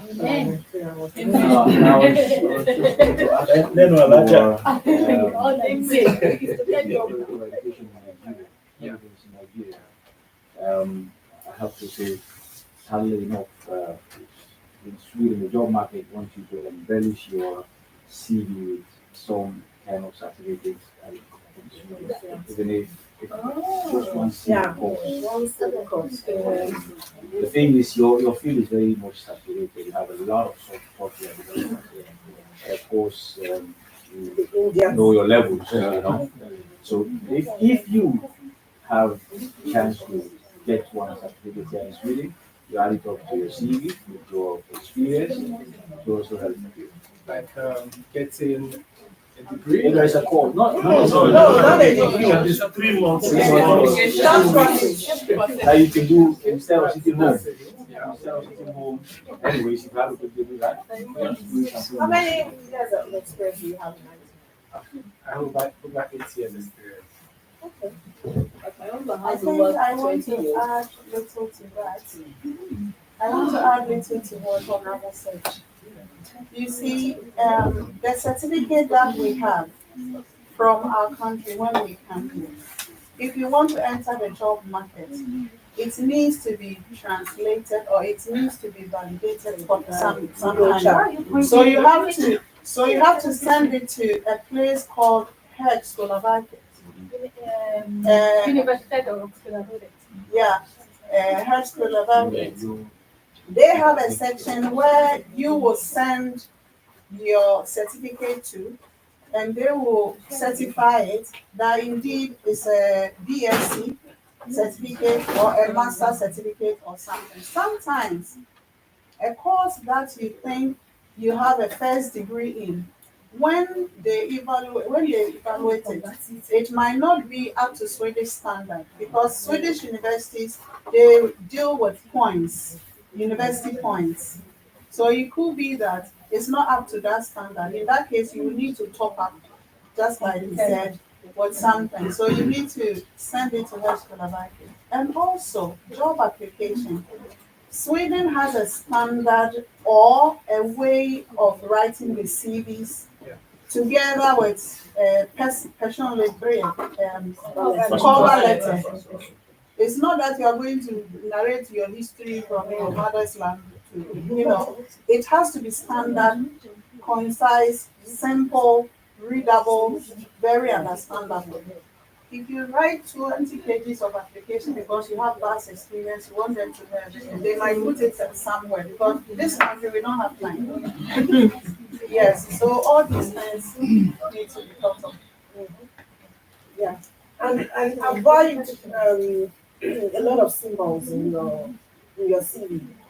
Some people put colors and symbols. When it goes through the system, because they don't have time to, they don't even read it. Because when they put it via the ATS, is that machine that will pick that resonates with the job application, the advert. What you do, one tip, I'll say it openly. One thing you do is those words that they have used, you will, when they advertise the job, some of them put them into your CV. You have to do it in a way. That's one of those things. Then do there. And then at least when you get interview, that's how you get the first selection and then you can get interview. I mean, the other steps, that one you cannot really, you can't do anything about it because HR is being and that's also another thing with students when you start for a job, people, especially the manager, you work with, interview. Even if HR says, I allow you to every person is good. When the team says you don't want this person, you don't stop with that's their decision. Because they're the ones that sit and work with them. That was like that. So all those things, that's why I was telling you, the soft skills matters actually when it comes to the financial. I think I will need more of the mentoring. Yeah, I told my friend if there's anything of a Yes. So yeah. So it's good to have a good I also want to add that we in IT we always say coding and whatever. It's in English. Don't need Swedish. Yes. But that Swedish is not for the job you are doing, it's for the interaction. So even if you work in an international company, when it is speakers like coffee breaks and break time, they are sitting together, they are speaking their language. And they want you to be a part of it. Of course, that's why there are so many times I'll text my sister, please call me after 10 minutes because I'm sitting down. You know, but you just want to sit, you just want to sit down and interact. So that's where the place of language also comes in. Because a lot of people say, for these international companies, we're not speaking any Swedish here. And it can also leverage on that for, you might want to change your job later. Maybe after some time, because you're not enjoying the job again, and then you get an opportunity somewhere, and they tell you Swedish and English. So what do you do? But you've been taking the Swedish English all your life. So that's where the language, place of language. They're not expecting you to be French. Maybe people like Venezuela can be very French. I speak Swedish, but I'm not French. There are sometimes I try. Well, I'm having headache. I don't even want to talk. There are times, yes, my sister will say, "Oh, don't make." I said, "Well, I don't want to say anything." There are times when I forget the Swedish word and I put the English words in it. So they are not expecting you to be fluent, but to be honest, say, do your day for sure. Just try to make your, how do you say it? Now I forgot it, but they want you to speak it. You hear them, you can interact with them. In fact, they are up here because they're like, oh, you are really trying. So man, Shempa, they are trying, you know, you want to learn their language, their culture. So they are happy. They are saying that you're making an effort. But not when you are laid back like, yes, I don't speak Swedish. How long? And then the next thing they ask you, how long have you been here? Yeah, they're going to ask you that a lot because they're processing in their heads like, you've been here for 1 year, 2 years, 3 years. You can only say hey and hey do. As in Nigeria, you come to my country and my Yoruba, you are just like a caro, and that's the only thing. I feel like you really don't like me or something. So they are thinking of that. They're processing it in their head. They can only say hey and they do, and you've been here for 2 years, 3 years. You're not joining. You're not going to SFE. You're not doing anything. So we need to change our mindset. Exactly. It doesn't matter. Don't bother that you're not fluent. Speak it anyhow. Turn it upside down. And tell them if you make a mistake, you should correct you. That's how you learn. Exactly. Yes. I always tell them then. If I say anything wrong, sometimes I say, what can you mistake? I'll be like, what am I even saying? Like, please, if I make a mistake, just correct me. So that I don't repeat the same mistake another time. So that's how you build conduct. And you find out that the small income, small, you are making these Swedish friends. You know, have them as friends too. They're not going to invite you to your house or anything. You know, just have them as friends. Be friendly. You know, they don't like us to be, they don't like, we are forward Africans, we're generally forward. They don't like that. You know, but when you see them, they respond back. They talk about, I think it's the weather. So you can relate. They talk about the weather. I was going to say, talk about the weather. About it, yeah. Oh, it's sunny today. Yes, amazing. Sunny and bright. Then they will tell you, say yes, it's different from where I'm coming from, but I think I'm going to get used to it after some time. So you can be honest to say yes, it's different from where I'm coming from. It's a shock from a cold, very hot region to a cold region. But not talk down on it. Don't talk down. They're not talking down, they're relating. That's a real Yeah. talk down. I remember when I first came, I think my first thing there, I met some children. They said, what do you like about me? Well, like, honestly, I don't like anything. I said, yes, I like the milk. I don't like milk. I don't do the I said, yeah, I like the yogurt. The yogurt is not even as sweet as what we have. Yeah, I like the yogurt. And I said, yeah, nice. I said, yes, I will get Be careful, we have a Swede in the room. Yeah. No, you can't do anything. You can't do anything again.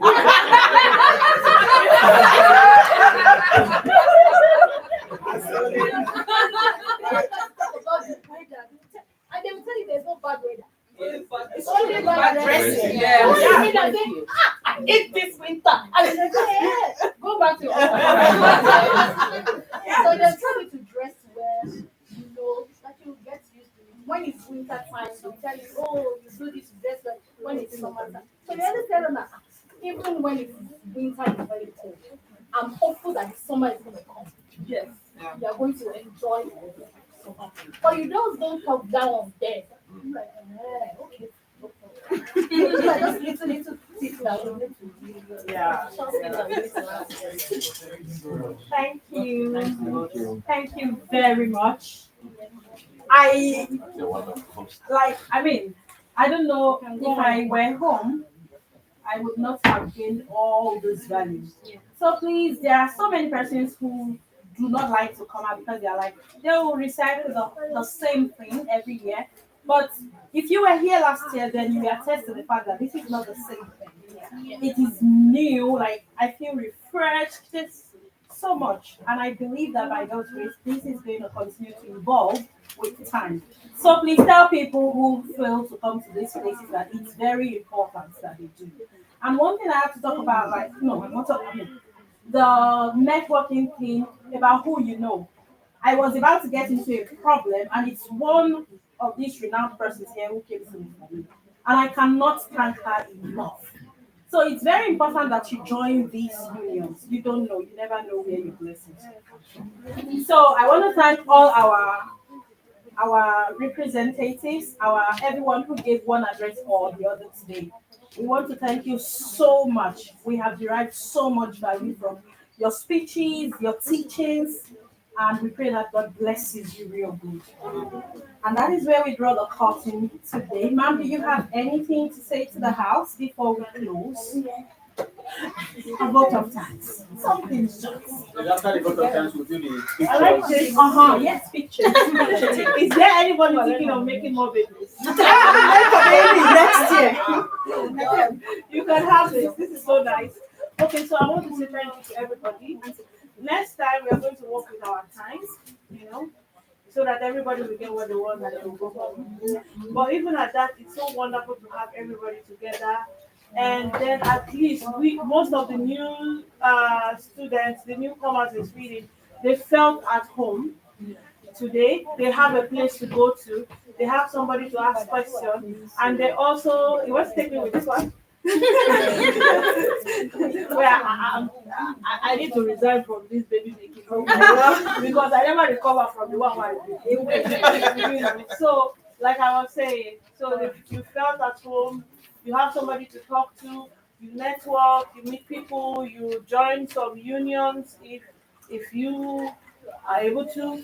But one thing I want to tell you is that I pray that God give you better opportunities as you are here. And I also pray that you get connected easily. Just as the people that are fortunate to get the job instantly, I pray that it goes well with you. And please don't forget to take your studies serious, so that you can get the necessary things and be eligible to other parts. And if there is a problem, remember that you need to associate with your union. They are there to help you, And then there's another thing I want to tell you. If you're somebody that don't like to near people too much, and you think that, hey, God forbid, hey, then go deal with me. I don't really like to near my people at all.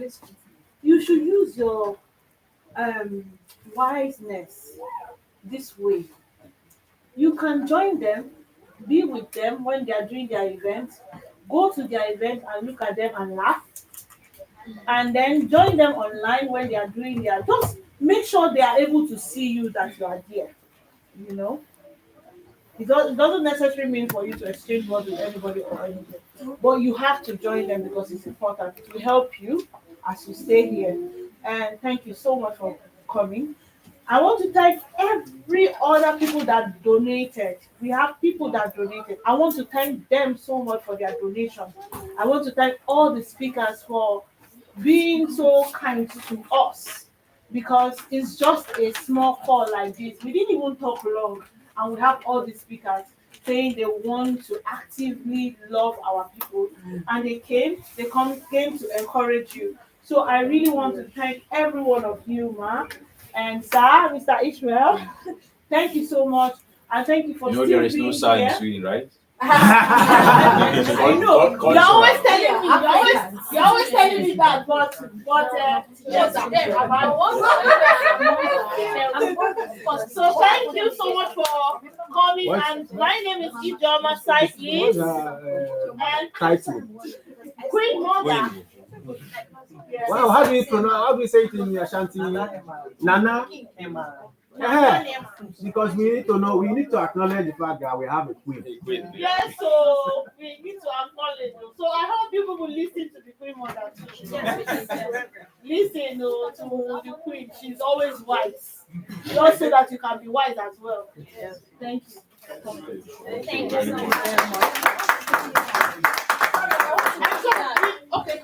Apart from these big organizations, you people can form small groups.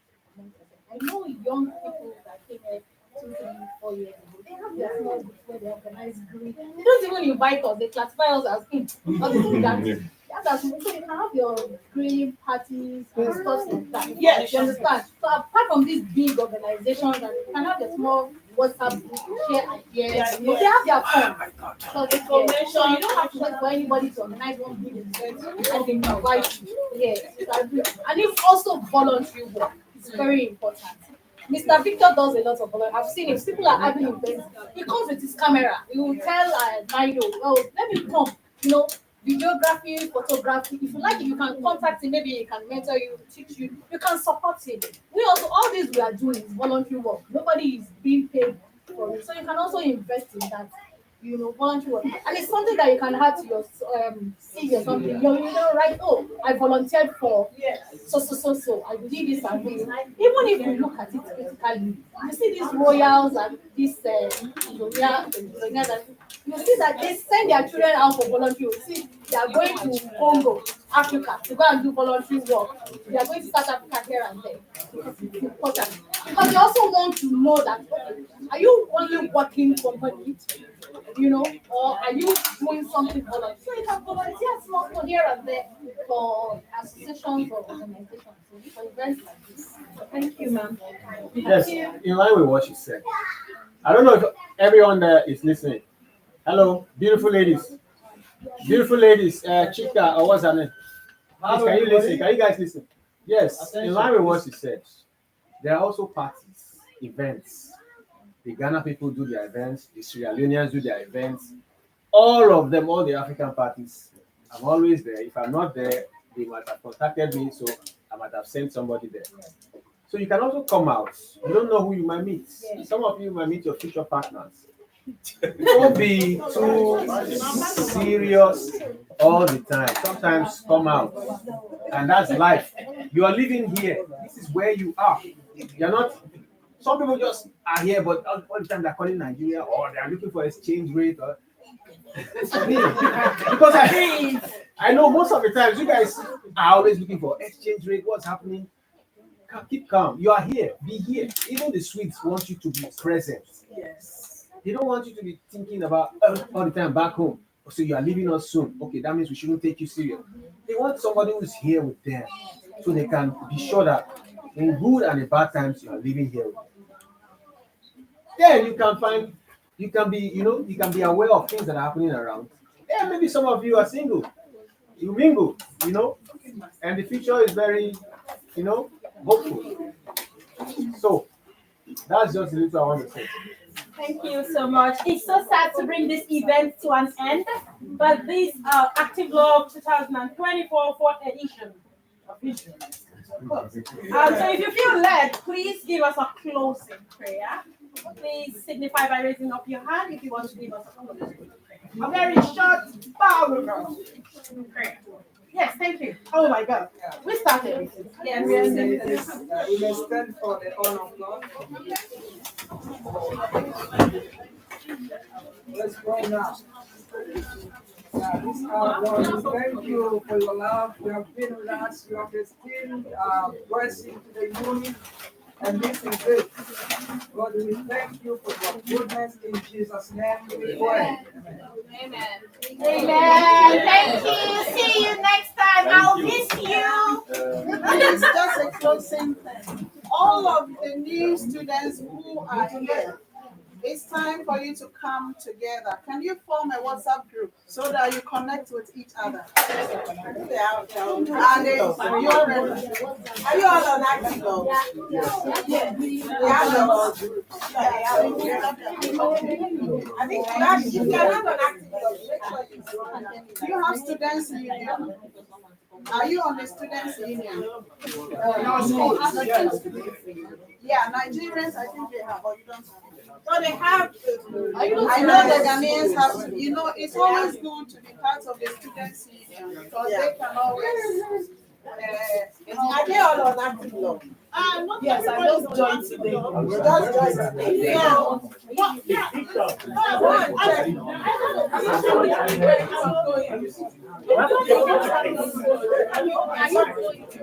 Victor, everybody have to take picture. Yes. Please, let's start the picture.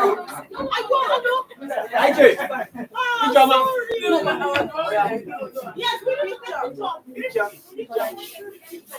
Yeah, please, let's. Yes, but let it sit.